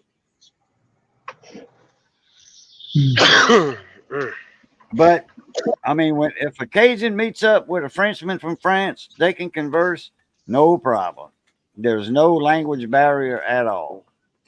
Shoot. People think, oh well, Cajun French different than French French. No, it's French. French is French.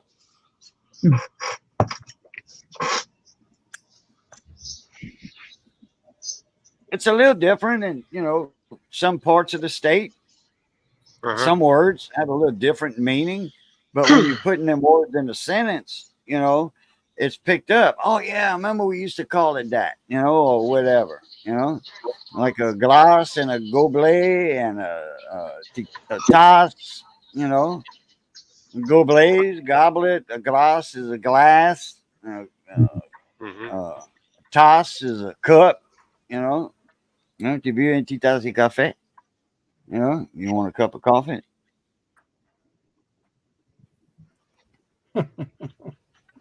I don't think field guy is coming because I'm here. No, I don't think that.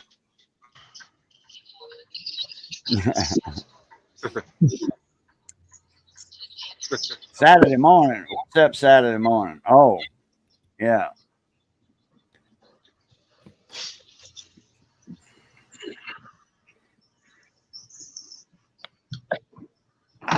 Man, Saturday morning. I feel sorry for Ken. He's got to live out this way.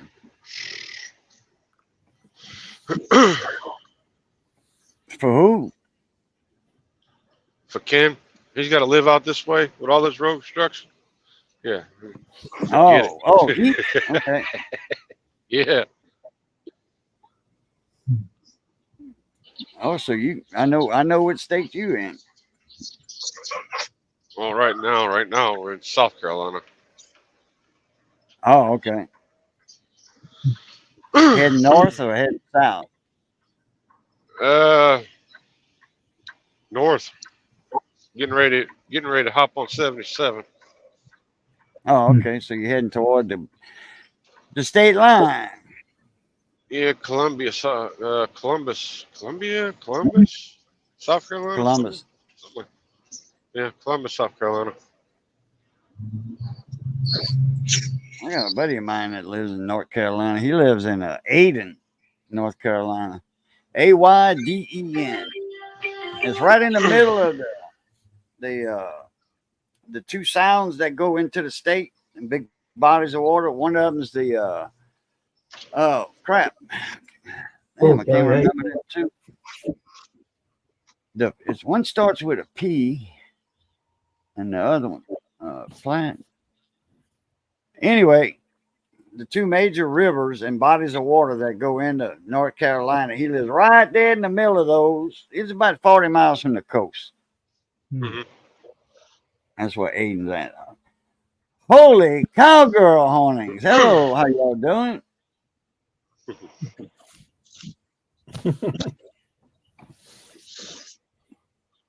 Like I said, I took a break from YouTube while vacation in Florida right before the Hong Kong Phooey came around. Yeah, and they thought they was going to get stuck. They made it to Texas, though. They came here first before they went to Texas. 77 runs up to Charlotte. Uh-huh.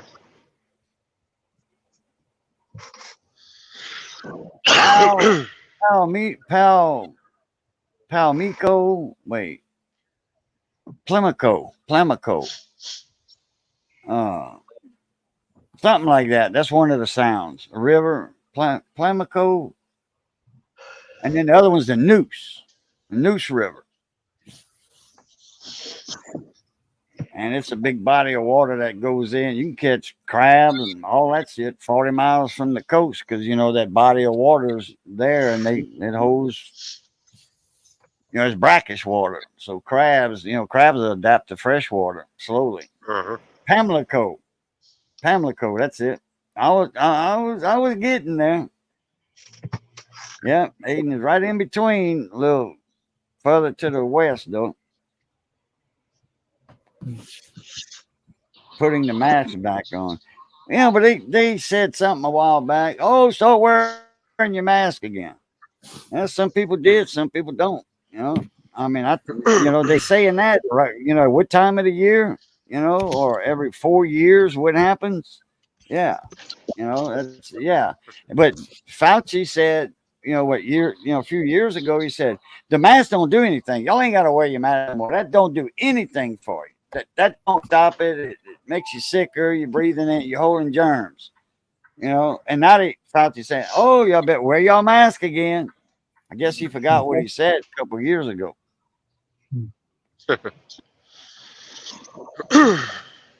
Yeah.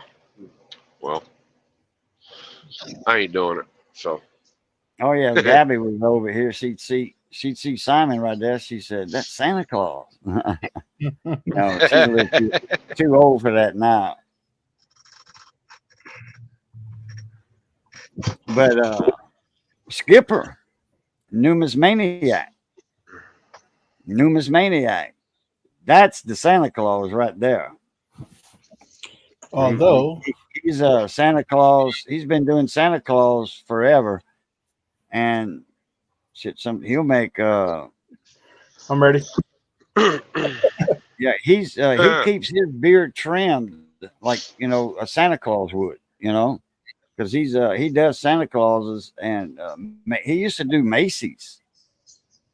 They'd pay his travel expenses and put him in a hotel at Macy's, and they paid him I think it was $400 a day. Huh.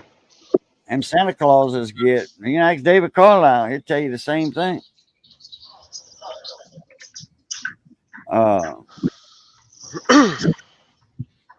The Santa Clauses up there get anywhere from 125 to 175 an hour. Wow. So Your regular small malls and stuff, they pay like 60 an hour. But that's up north. Everything's more expensive up north, especially in Canada. That's where he's at in Canada. He's close to the North Pole. And he's got the laugh down pat, the talk, all of that. That's all down. He's been doing it for so many years. He just got him a new Santa outfit this year. Man, he said them things are expensive. Them thing runs about $2,000. Yeah. For good, well made one. His handmade. But he There's makes a company money that makes them. He makes his money right back with that. Oh yeah, he makes his money back. He says he does about 28,000 in 3 months. 30,000. That's $10,000 a month. Not bad at all. Yeah, we call him Skipper. He's a ship captain also years ago. I know who he is. He has a YouTube channel too on YouTube. Yeah, Numismaniac. We just call him. Well, that's his nickname, Skipper, ex-boat captain. I was watching one of his lives about a month ago. He was showing a lot of Canadian silver. Yeah. That's right. You met him in my panel, didn't you? Met him through Peaceful Death, I think, the first time I met him. Oh, okay. Simon, my guess is you are booked up for December. Not yet. But do you do any Santa Claus at the stores and stuff? You don't? Nope. Well, you ought to. You got a real beard, and that's what they're looking for is a real beards. Because them kids, they can tell, they can just yank your beard, and pull it down. I'm like, you're not Santa Claus. And then they got a line of kids there. Oh, you're not Santa Claus. No, go see the real Santa Claus. I probably end up spanking one of them kids that pull my beard. Kid yanks your beard, bop him on the side of the head, box his ears. Bop! Don't do that, boy. That hurts. You're on my naughty list now. Yeah. You give me some coal for yeah. Put some coal in your stockings. We ain't got no stocking. We ain't got no chimney. How you gonna get in my house? Your mama gave me the key to the front door, baby. Braxton the Snake Fiend, what's up? Another Louisiana, Northwest Louisiana representing in the stream tonight.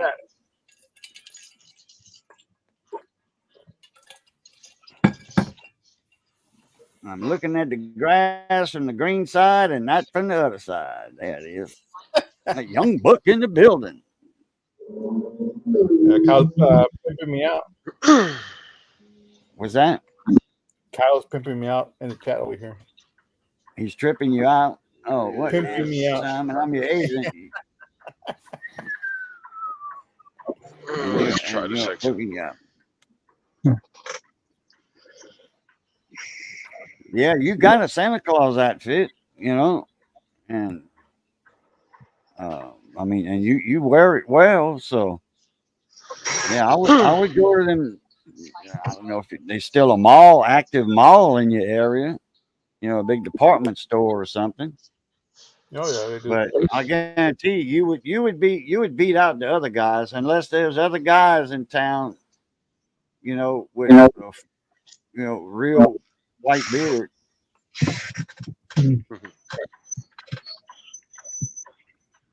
Because Skipper, when he dresses up, he looks like the Coca-Cola Santa Claus. The one that's the most popular Santa Claus picture they got is the Coca-Cola Santa Claus. Of course.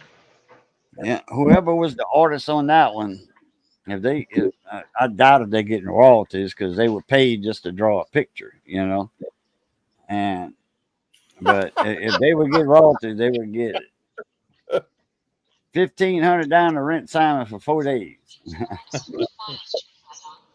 We got a Santa Claus over here, K-Bone, that makes a visit every year, and he does. He just Malcolm Nutcan. He dresses. He's got a Santa Claus outfit, and he dresses. And they got kids. Kids come to the radio station, and they pass out candy. Little presents. Little gifts. It's candy, a little toy, and something. Other stuff. But yeah, the radio station's open on Thursday night. You just walk through the front door from 6 to 10. After 10 o'clock, the door's locked, naturally, after the show's over. But anybody's welcome to walk in the radio station. And the parents bring the kids down Thursday night and see Santa Claus in the radio station. Occasion, they're saying happy birthday to David. Is that his birthday today? Oh, yeah. Well, we wished him happy birthday. I forgot about that. Happy birthday, David. Yeah. Bon fête, David. Bon fête. Whose birthday? David Carlisle? Yeah. Well, happy birthday, you old fart. Yesterday or today.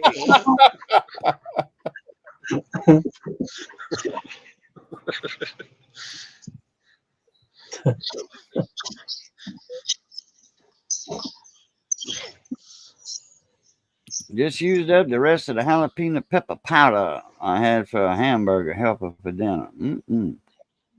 Colt 49ers. I'm waiting on somebody else to come in, Colt. Colt 45, 2 zigzags. Yeah, we got 4 of us here right now, but I'm waiting for somebody else to pop up. I can only hold 6. All right, I'm going to see you later there, Cajun. Here you go. Take care, all right? Nice meeting everybody. Oh, he got his hat. Take care, Cajun. I'll see you again, all right? Oh, you jumping off? Okay. Yep. All right. All right, Monterey. Appreciate you coming up. Oh, thanks for having me. Send Colt 49ers a link then. Oh, I'm trying to find me a parking spot, which is not easy to do.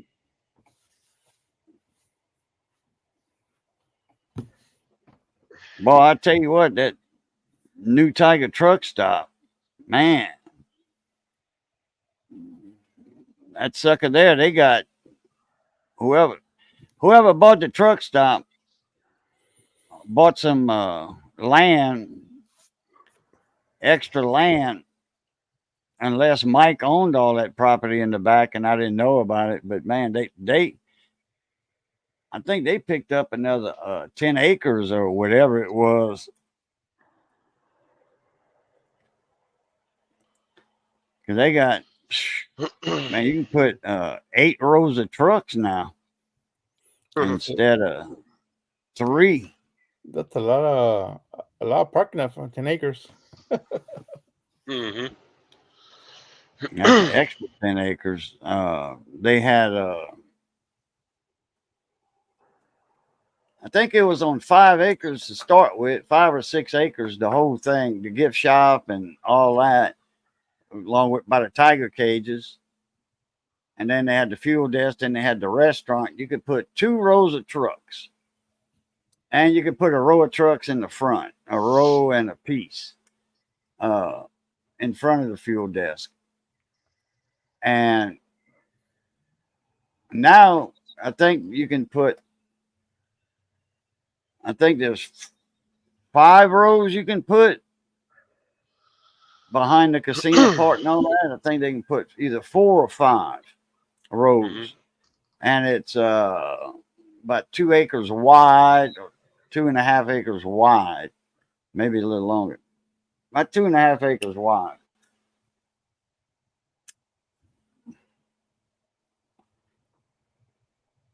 Mixed Mowers, what's up, mon ami? Across the big old pond over there.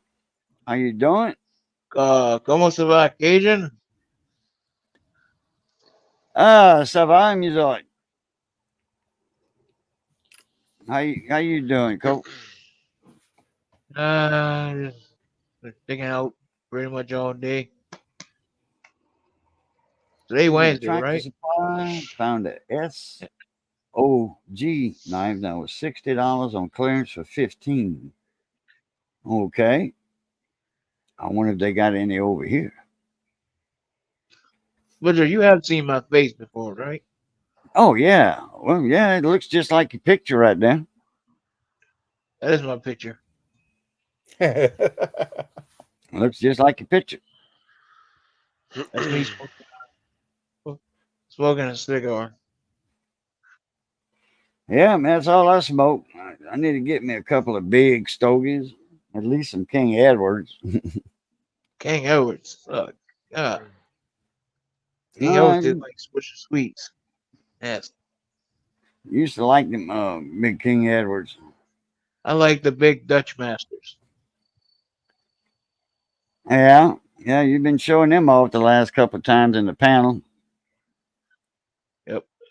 I smoked about 20 of them in the past few days. But SOG and Bucks are my 2 favorite knives. And the only ones I carry. Okay. Smith & Wesson makes a decent pocket knife. You can find those Smith & Wesson knives at AutoZone, O'Reilly's, and they like $15, something like that, for a good, folding knife with a pocket clip. Silver Clan, yeah, Joyeux Noël and Bon Année. Yeah, Merry Christmas and Happy New Year. What do you mean?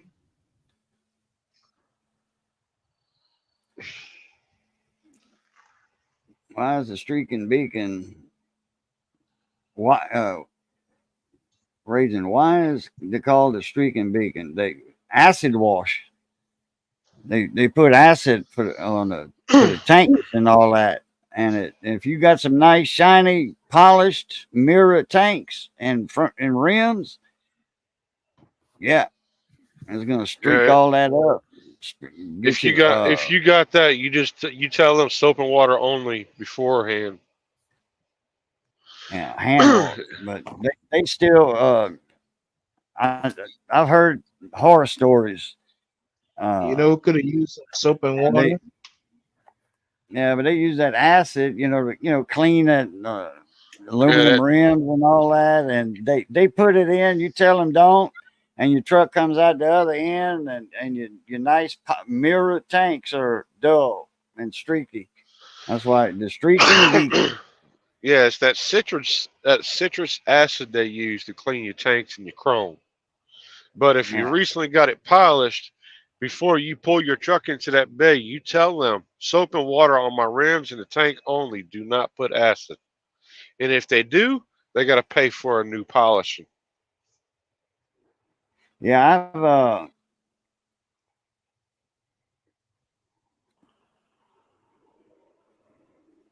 Andrew, what's up? I hear there's coins and barbecue in here. Yeah, well, we just scoped the whole roll earlier that was supposed to be 64s, and it was a goulash. It was a mashup. They had Wheaties in there from 42. I think that was the oldest one, 42.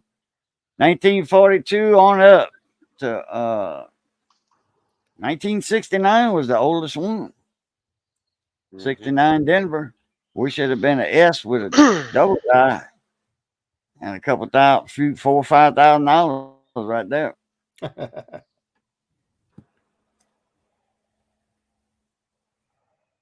Got a couple coming your way, boo. Couple what?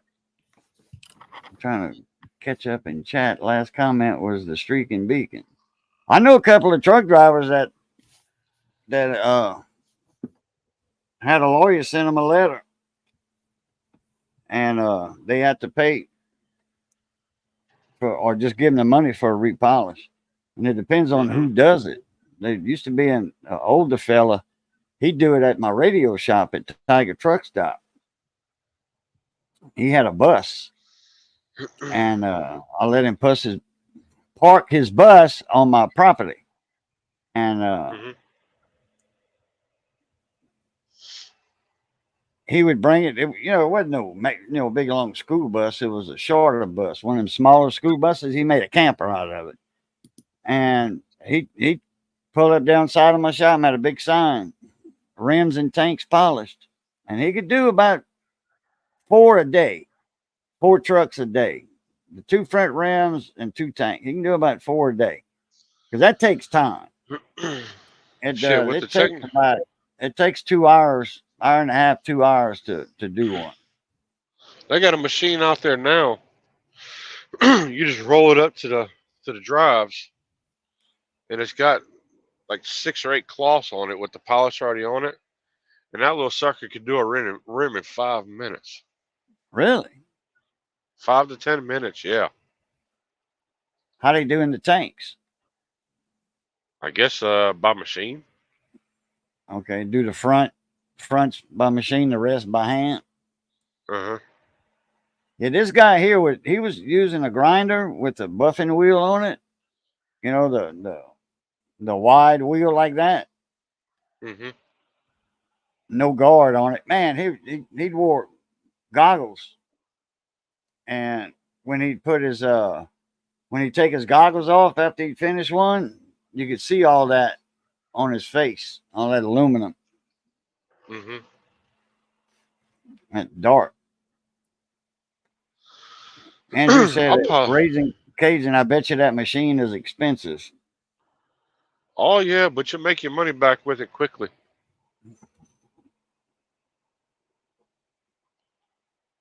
Yeah, If you you could go have to the one right truck person. stop, oh yeah, if you go to the right truck stop like Iowa 80 or these big ones, they got around. Oh, In the Iowa I-80? 80, Oh, that's a I big truck stop. That's the Iowa biggest 80, one. you got probably 800 parking spots. Yeah, that's the largest truck stops in the states that I know of. Mm-hmm. Real cigars, not that skinny shit. Oh, okay, Kyle. I'm picking up what you're laying down.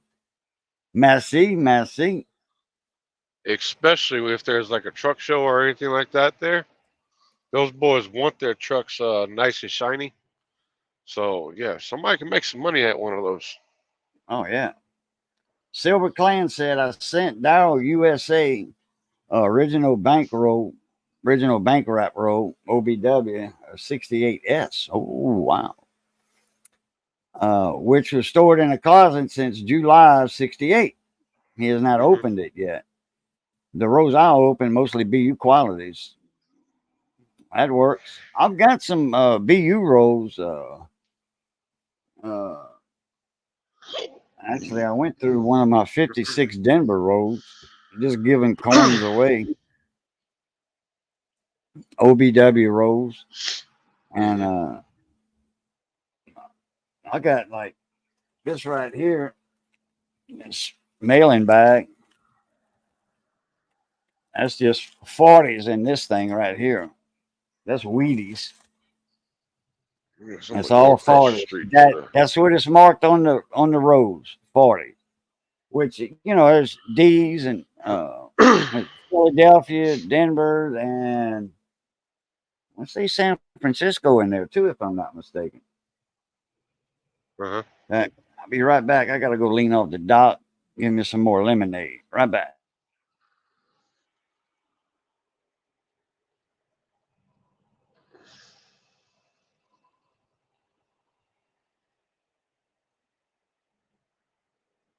So we'll go across the street to the Petro.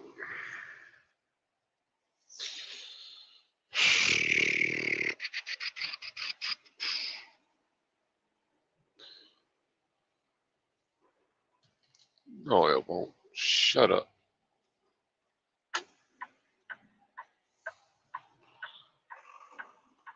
Let's go across the street to the Petro.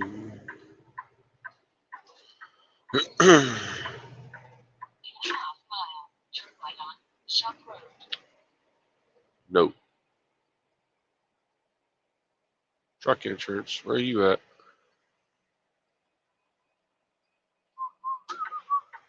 Right here.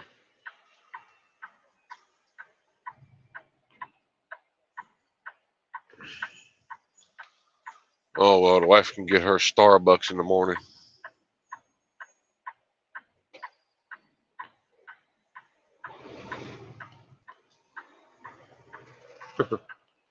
And this lean off the dock moment has been brought to you by Grumpy Stack. By Grumpy Stack. Home in a million-mile tire.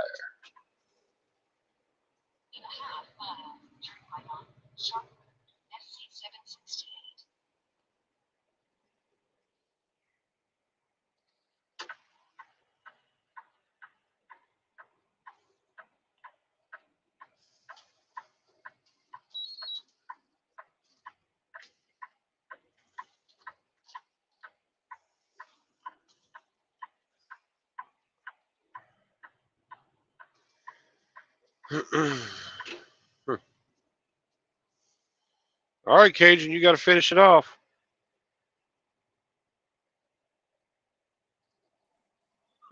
And this lean off the dock mower is brought to you by Grumpy Stack Tires. Buy stacks, Grumpy Stack that is, located in Ville Platte, Louisiana, home of the Million Mile Tire. There we go.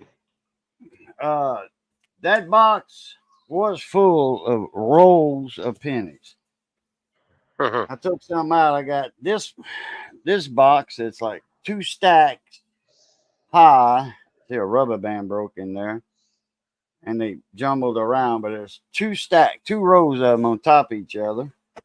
Got a little bag here with some more. Got some. These are shield. All these are shield ended.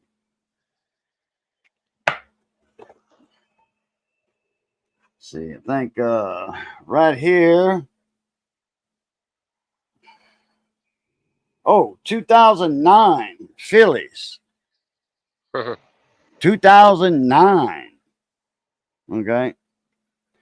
I don't know which ones they are, but this is a shrink wrap roll. They got them like this also. This is a shrink wrap roll. And I don't know which one it is from 2009.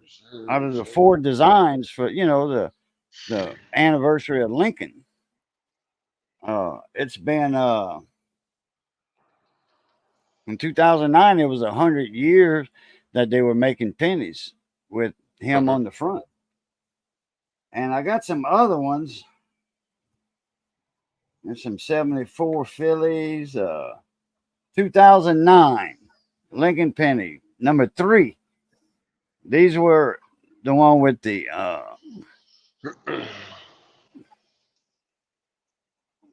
when he was a senator or lawyer, whatever. They had the cabin in 2009. They had the cabin, the Lincoln cabin, log cabin.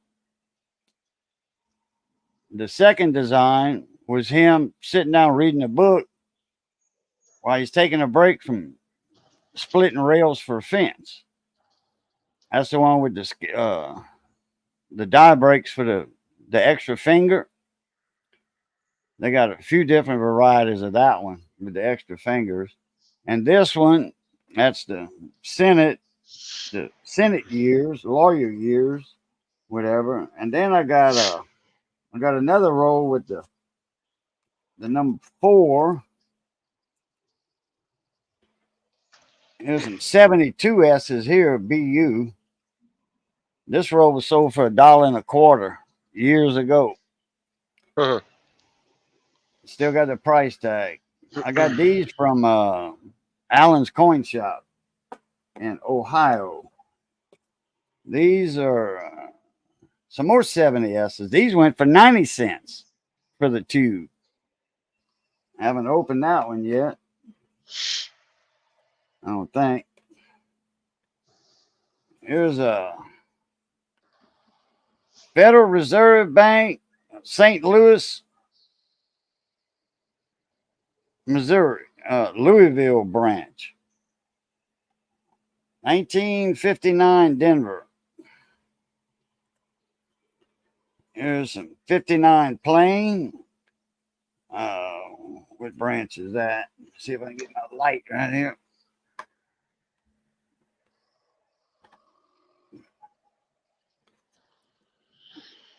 Fucking bobtails.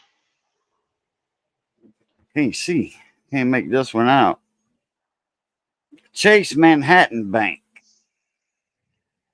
I don't see the city.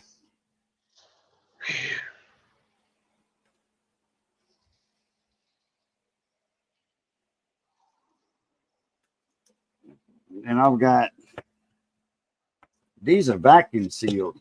These came from Copper Coins here.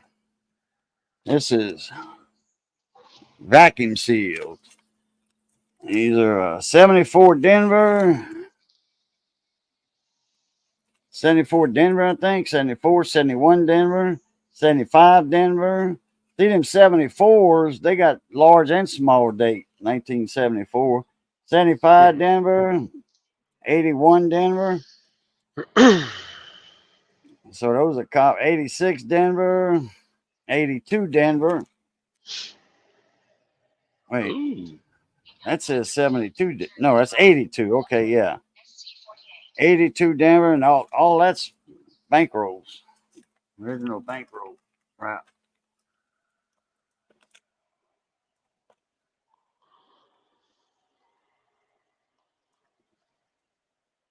East Wing Farms. What's up, Chris?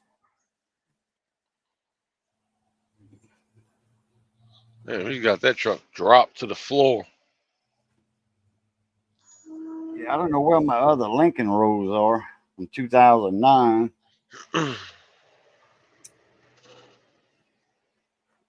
70S's. Let's scope a few of them. What y'all think? Y'all want to scope a few 70S's?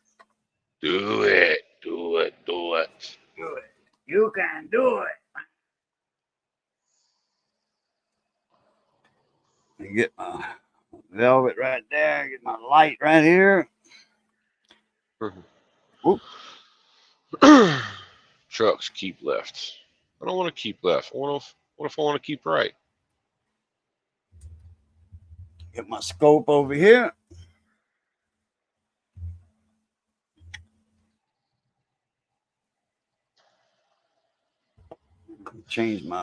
Put my scope up. Let's see.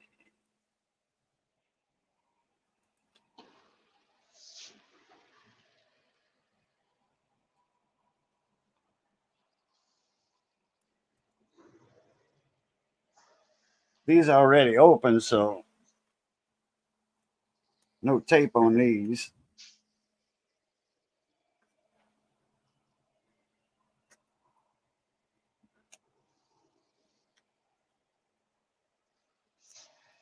Boy, these are beautiful. Mm-hmm. I mean, these are brilliant red. You don't see brilliant red anymore, pennies, because they fake. Right.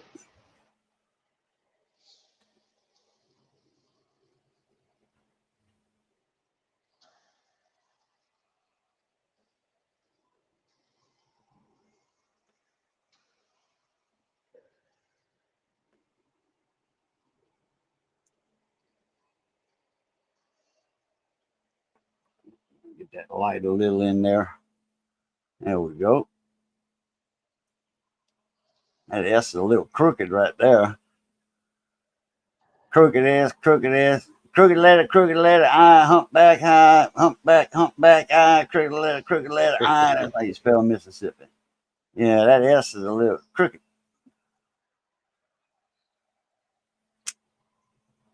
Something like that. Boy, these are brilliant.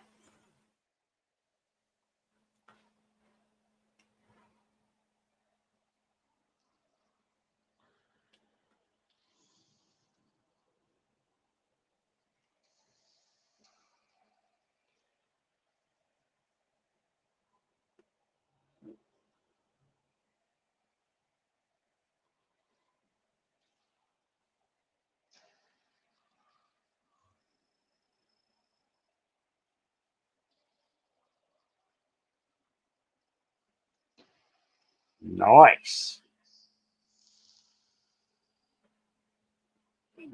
Yeah, put these. Let me see what. Oop. Hit the scope. Mm. Maybe we can see anyone with a double because they got some doublings for the 70 and 72.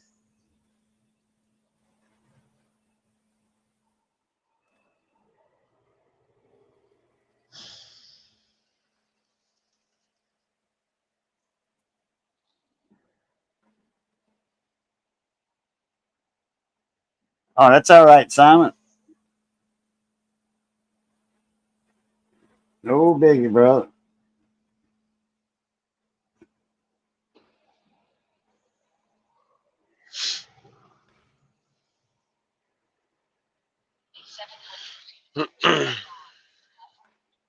Shut up. Let me see if I can get in. Oh, I know I can get in closer. Mhm.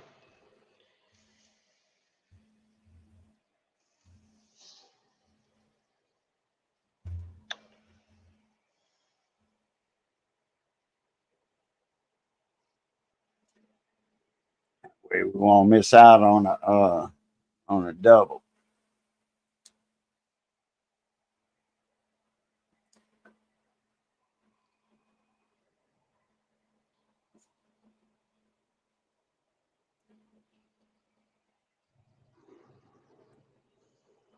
Boy, these dies, you can tell these dies been polished.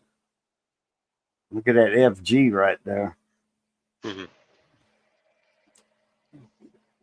The FG Frank Gasparo is right here. You can barely see that FG. You see all the lines? You'll see all them Uh-huh. lines in there. Them dies been polished. Look, got a little carbon spot right there. These dies been polished. Or if you can find some good dies, I mean the first mint, the first pressings. That's what you want. That's when your coins are going to be a 67, 68, 69. See, that one's a little sharper there, that FG. You can actually make that one out.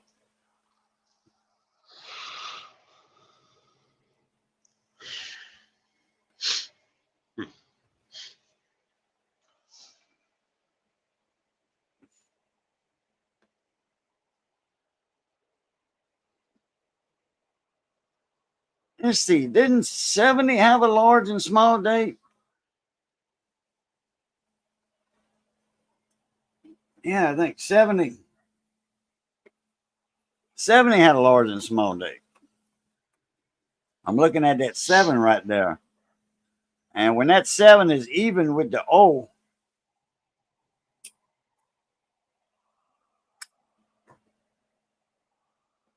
let me look this up in my see if they show in one of my books.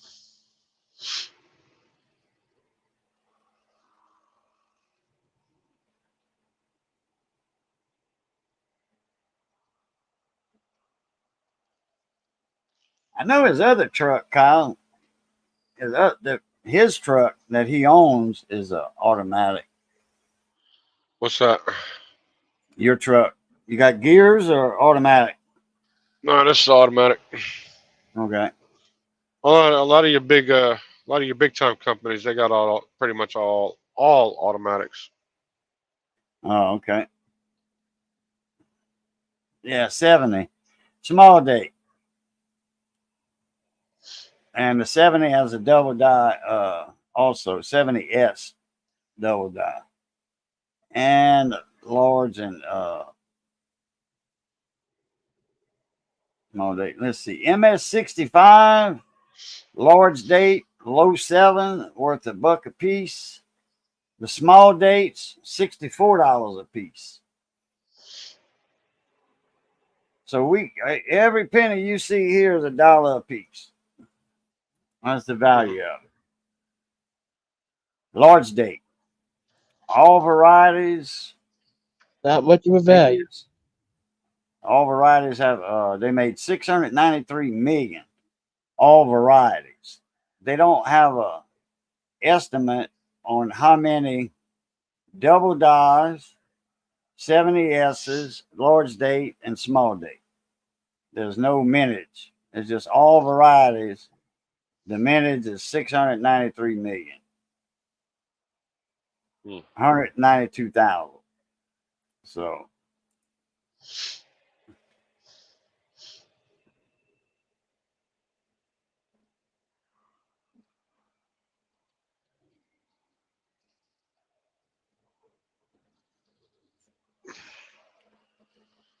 Man, yeah, ain't gonna find no real high quality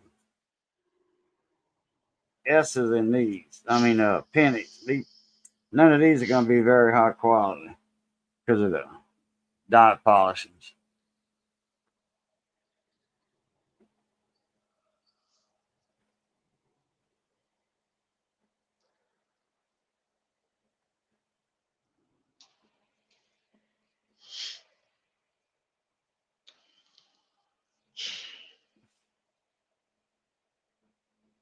Yeah, we can look for some small dates mixed in here though, but I doubt it since this roll.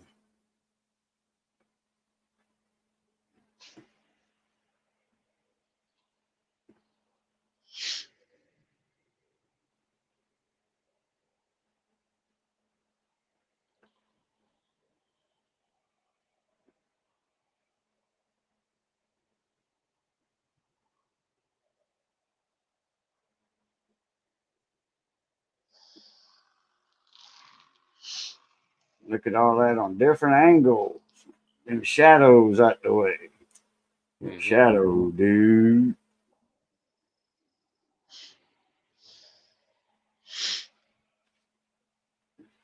On these doubles, you actually need to be close up on them to see them.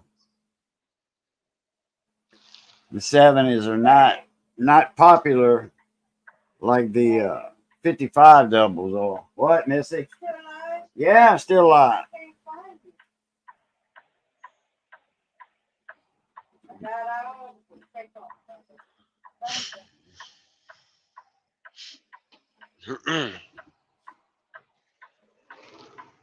Large date.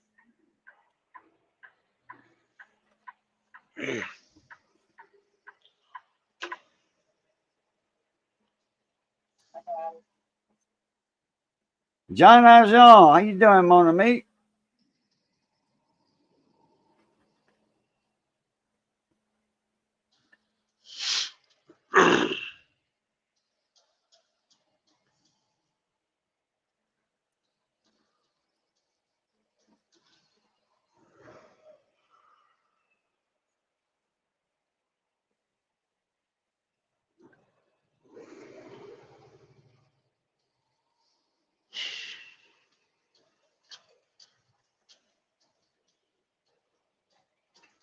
let's go over here and take some space. Oh, Was you trying to find a place to park for the evening or what? yep. Need you a nap? We're only 8 miles away from the customer. We can't deliver until Oh, 7 a.m. oh, okay. Gotcha. So, got to try to find us a place to park, You in a which is rest area or a virtually. truck stop? Yeah, Loves are a Petro. There's two of them right here, but there's nowhere to park. So I'm gonna go over here and just take up some space. If somebody leaves. What's a sharp FG there? Oh, look at that G covering that F.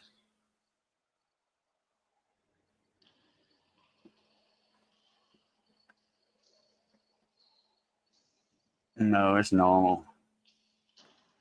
A shadow on it.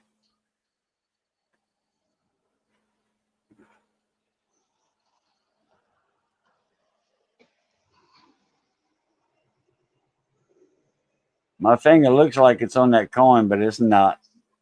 Trust me. It's not.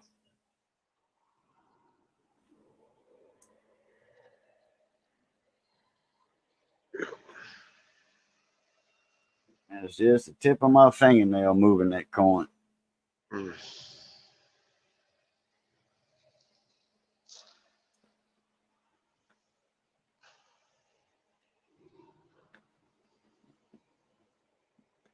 There's something stuck to that. That's a gnat egg. Oh, I got a spot. It's dried up over the years. Got me a pocket spot. That'll work. Yeah, that'll work. I'm a mute. So Okay.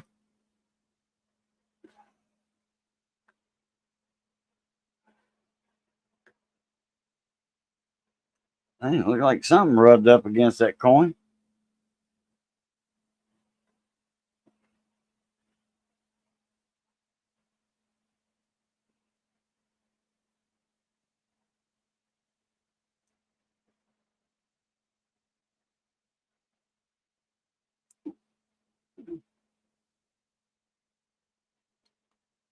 Like something rubbed up on that coin. Man.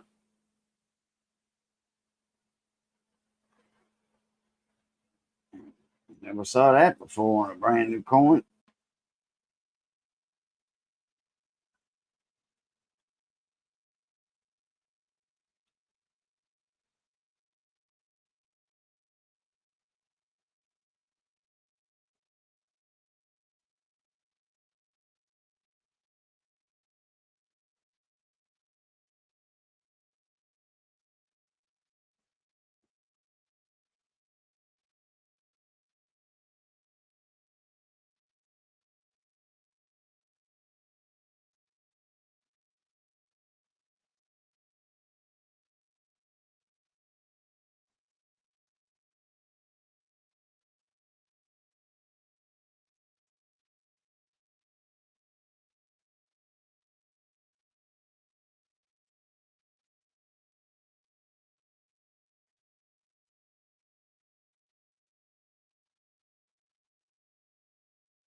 huh.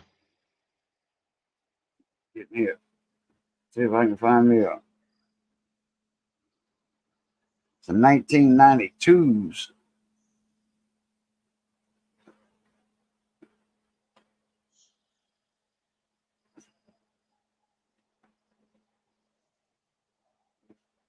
Couple little bag marks on there.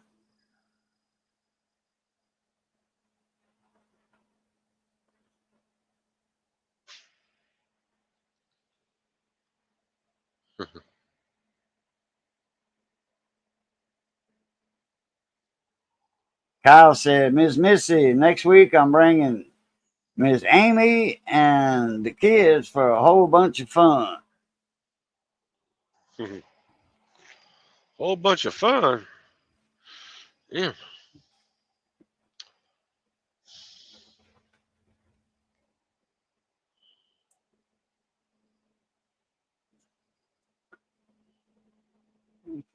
splotch right there.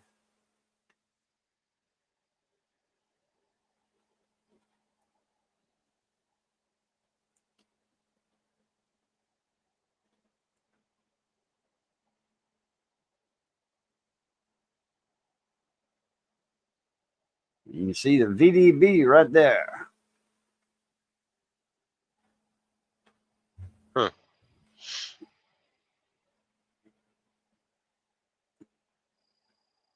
See it right there? Just barely, but yeah. Yeah. Well, if I can get my light in there just right. That's where the initials are. VDB.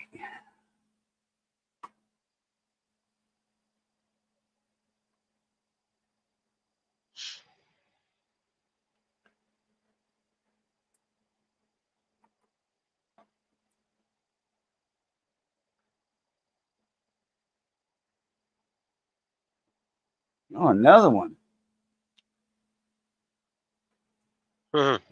Same exact one as that other one we saw earlier.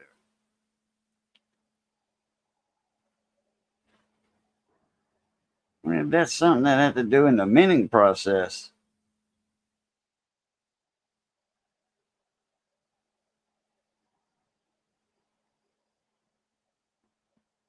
I'm going to have to send old Chuck Daughtry Copper Coins a text message on that. See what's going on with that. You know what? I want to put that to the side. Leave that one to the side. That's the second one we found. Dun, dun, dun, dun, dun, dun.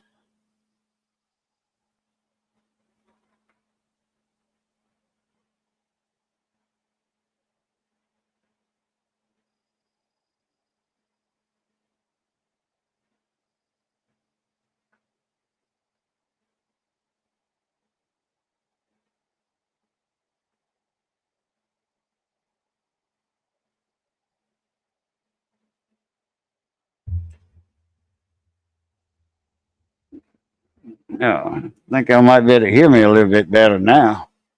I had the mic 3 foot away from me, Uh-oh. or 2 foot earlier. I don't know if y'all heard anything I was saying.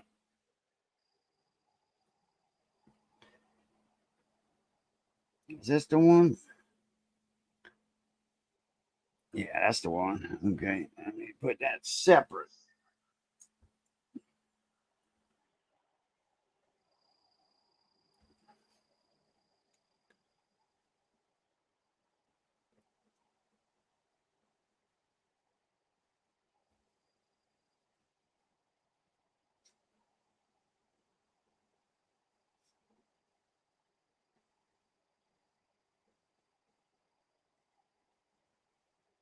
Dragging my TT pre-runner and 2-speed SXS side by side.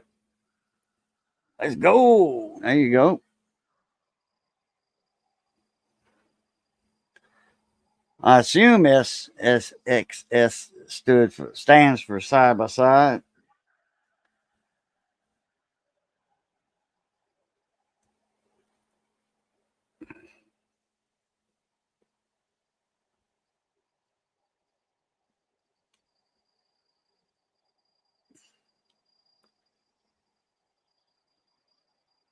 That'll give me some more rows of these.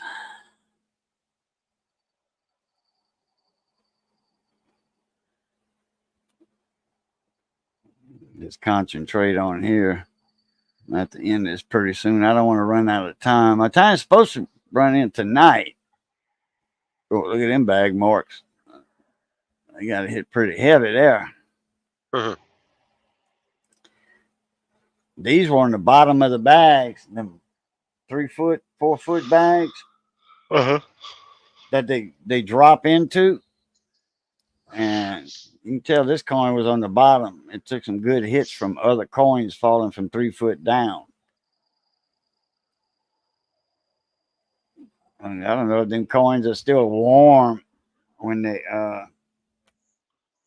come out the machine, they're getting pressed so fast and hard. They warm to the touch. Still kind of soft. And then when them other pennies fall on top of them, it dings them.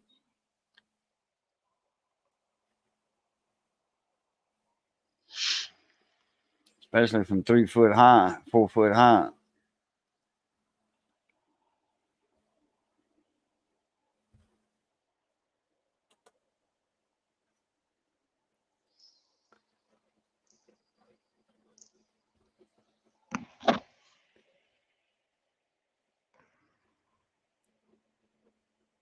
You rim ding on that. Whoops.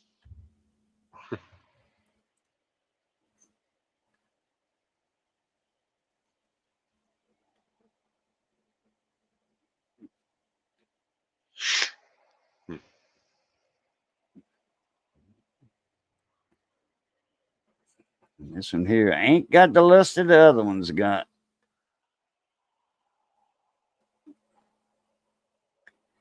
Ain't got the luster. All right.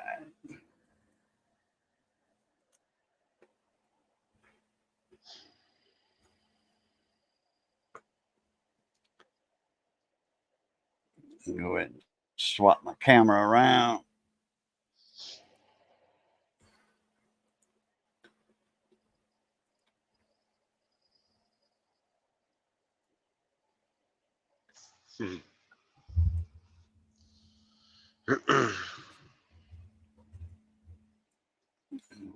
Swing that monster out the way.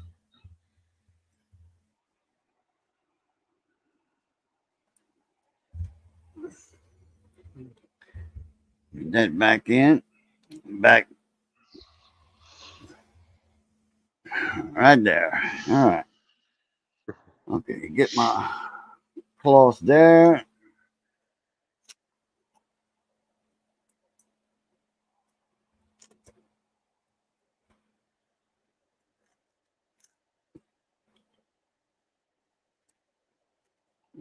That there.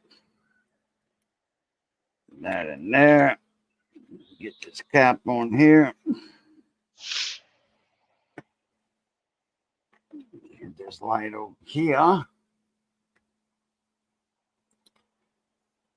I need to do is put that in that penny with that burnish on it in a flip.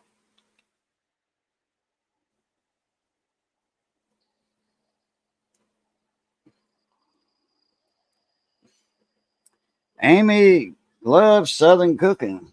There you go. Make sure to wear my Depends. I drove a few side by sides in my time.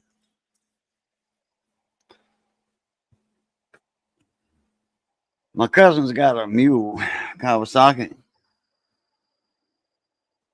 2-seater, seat in the front, seat in the back. Got a dump bed on it.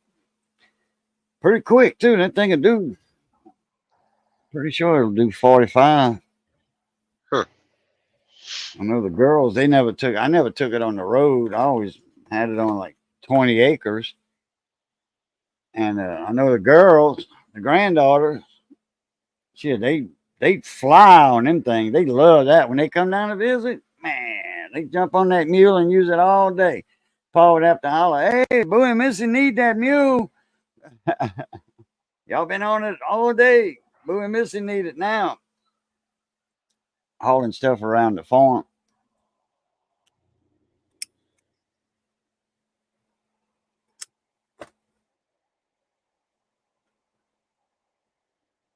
All right.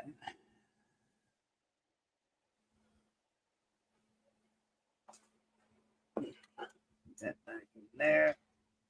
Put that back in there. Close that. Man, Walmart had these things on sale for 50 cents, I think. Yeah. I think they were 50 cents.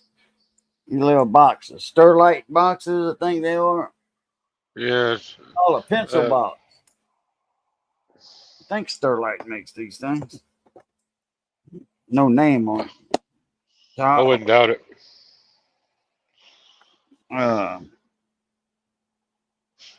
Made in China, distributed by. Let me get that light back here.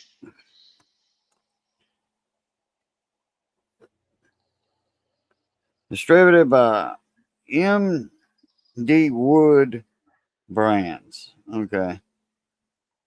Monroe Road, Matthews, North Carolina. Made in China. Okay, I thought they were sterilized, but they're not. Anyway, they had a whole case of them in the clearance aisle. And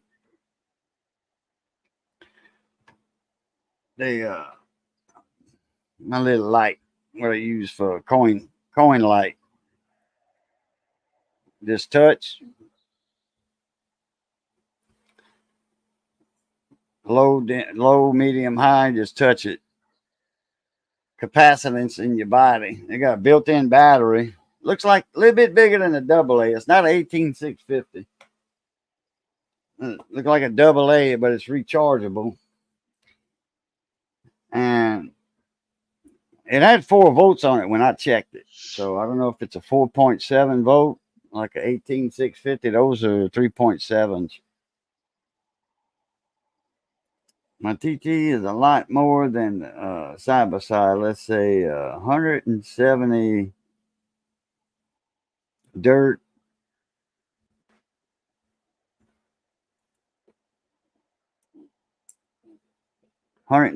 Dirt. Okay. Trying to figure that one out. 170 cc. You won't need the 2 blue pills. Oh shit. Oh. Well, I can imagine you got some fast side by sides. Oh yeah. Especially the people that soup them up. Raging, you ought to try to see if you can get down here next week when it comes. After this load, we go to Kentucky, and after that one, we go to Calexico. So. Calexico, California, huh? Yep, California. Well, hell, Headed that out to ain't the far. West Coast. That ain't far from Tijuana. No.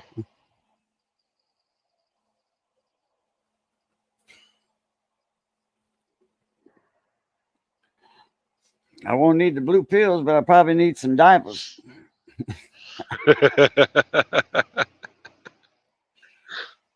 Damn it, boy. Right?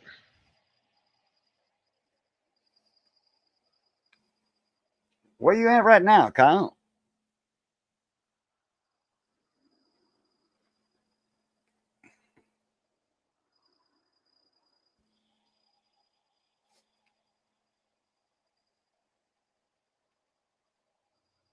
I heard him asking about the roads in the Southwest earlier. He was asking you that question. I forgot to mention it. He said, "Raging, how are the roads in the Southwest?" I don't know if he. I mean, the Southwest to me, that's New Mexico, Arizona, California. South, Tucson. Anything east of I-35 or west of I-35. Yeah, but he's got a house in Phoenix. Uh-huh. So I mean, I-10, as far as I know, I-10's good. I travel on I-10. I mean, I used to go twice a month to California from Tucson. I just hit I-10 and then head up straight north. I-10 goes north from Tucson to Phoenix, and then it jogs straight west after that. But before Phoenix, I would jump off on I-8, and that goes to San Diego. I jump off on I-8, head west until I got to Gila, a little town of Gila by the Gila River, or Gila, Gila Monster. But anyway, and then I'd hit 80 whatever north and at Gila or Gila, boom. I'd head straight north and I'd come out on I-10 in Buckeye. I'd bypass Phoenix like that. That saved a lot of time. That shaved like 40 minutes off of my drive. I found that out, after, because I'm like, man, I ain't going back to Phoenix. I went over there. I ain't going back to Phoenix. I looked at the map. That's before, they had GPS and all that. Dancing along with Reynolds. What's up?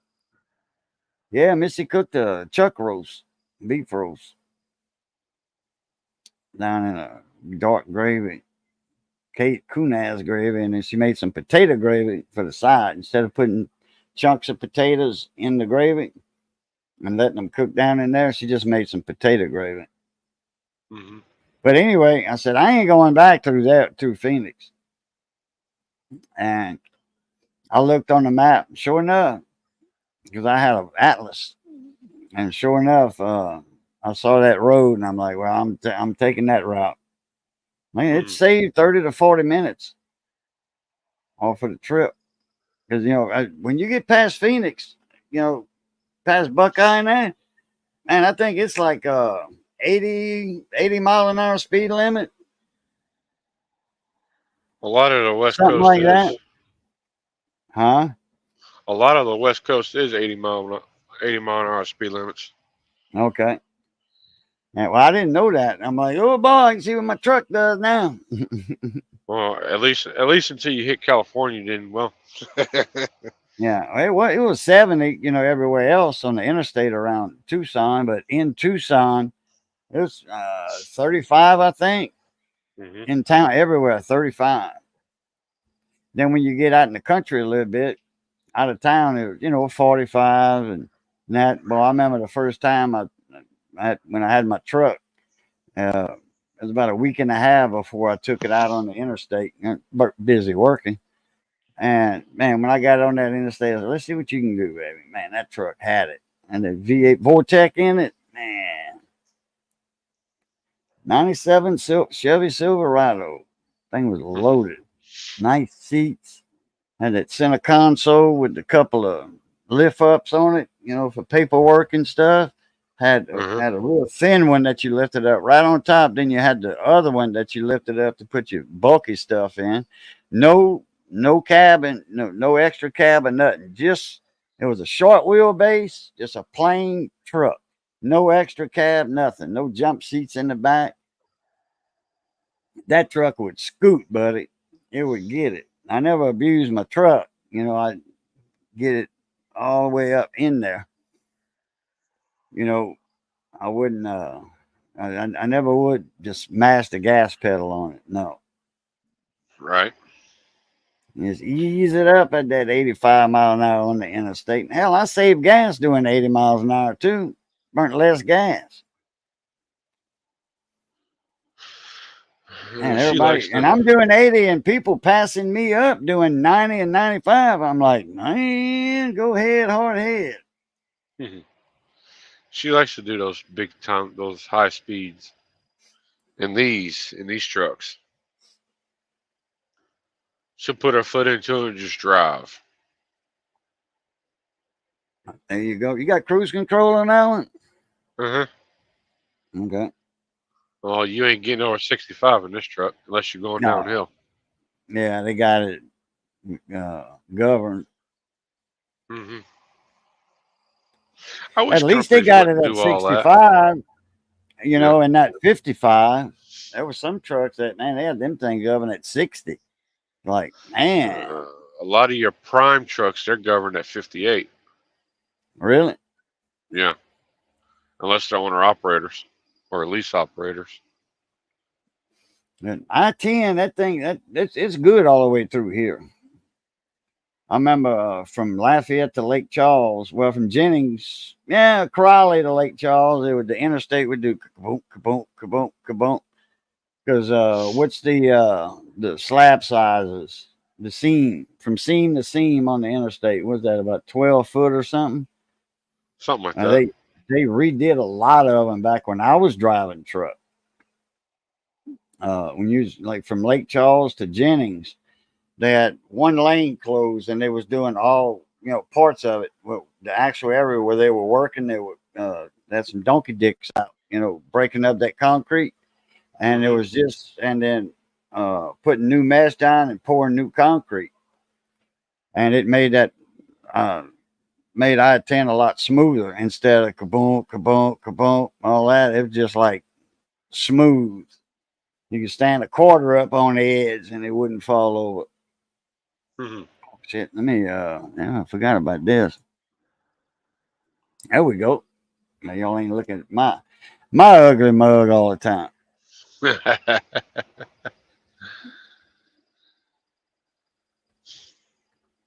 Yeah, I'm gonna have to get out of here. I gotta save some streaming time until for tomorrow. Lewis Motors and Boats, what's up, Mona Me? How you doing? I'm about to go over here to McDonald's if it's still open. I can never find two pistons for that 4-horse Johnson. So the guy gave it to us. For the time we had into it, he just said, you can have it. I guarantee you'll find them. No use it's hanging around cluttering my shed up if I can't use it. I guarantee you'll find a parts now that Johnny told him, if we find some pistons, I'll fix it. No problem. Oh, shit. But you fixing the jet out, you said, Raising? Yeah. I'm going here to get me something to eat and sit back, relax, watch some TV. All right. All right. Well, if you want to say goodbye to everybody, I'll do my outro also and get me something to eat. I'm hungry. You ain't the only one. All right, everybody in chat. Hope you'll have a great rest of your week, even better weekend. Cajun, thanks for sending me the link. Sorry I wasn't around last week, but I decided to take a break from YouTube last week. I hear you. But until the next time, everybody, y'all keep those wheels spinning, your beavers grinning, and we'll catch you on the next one. And everybody, Raisin, appreciate you coming up. Everybody else, appreciate y'all. Everybody in chat, good seeing y'all again. Kyle, I'll call you on the telephone tomorrow, and we'll shoot the breeze on there. Lot faster than typing. Lot faster than typing. All right, everybody, y'all know the routine. It's good being north of the grass. Y'all stay safe, be that way, stay safe. And as always, love, peace, and crackling grease. Catch y'all later. A Plutarch.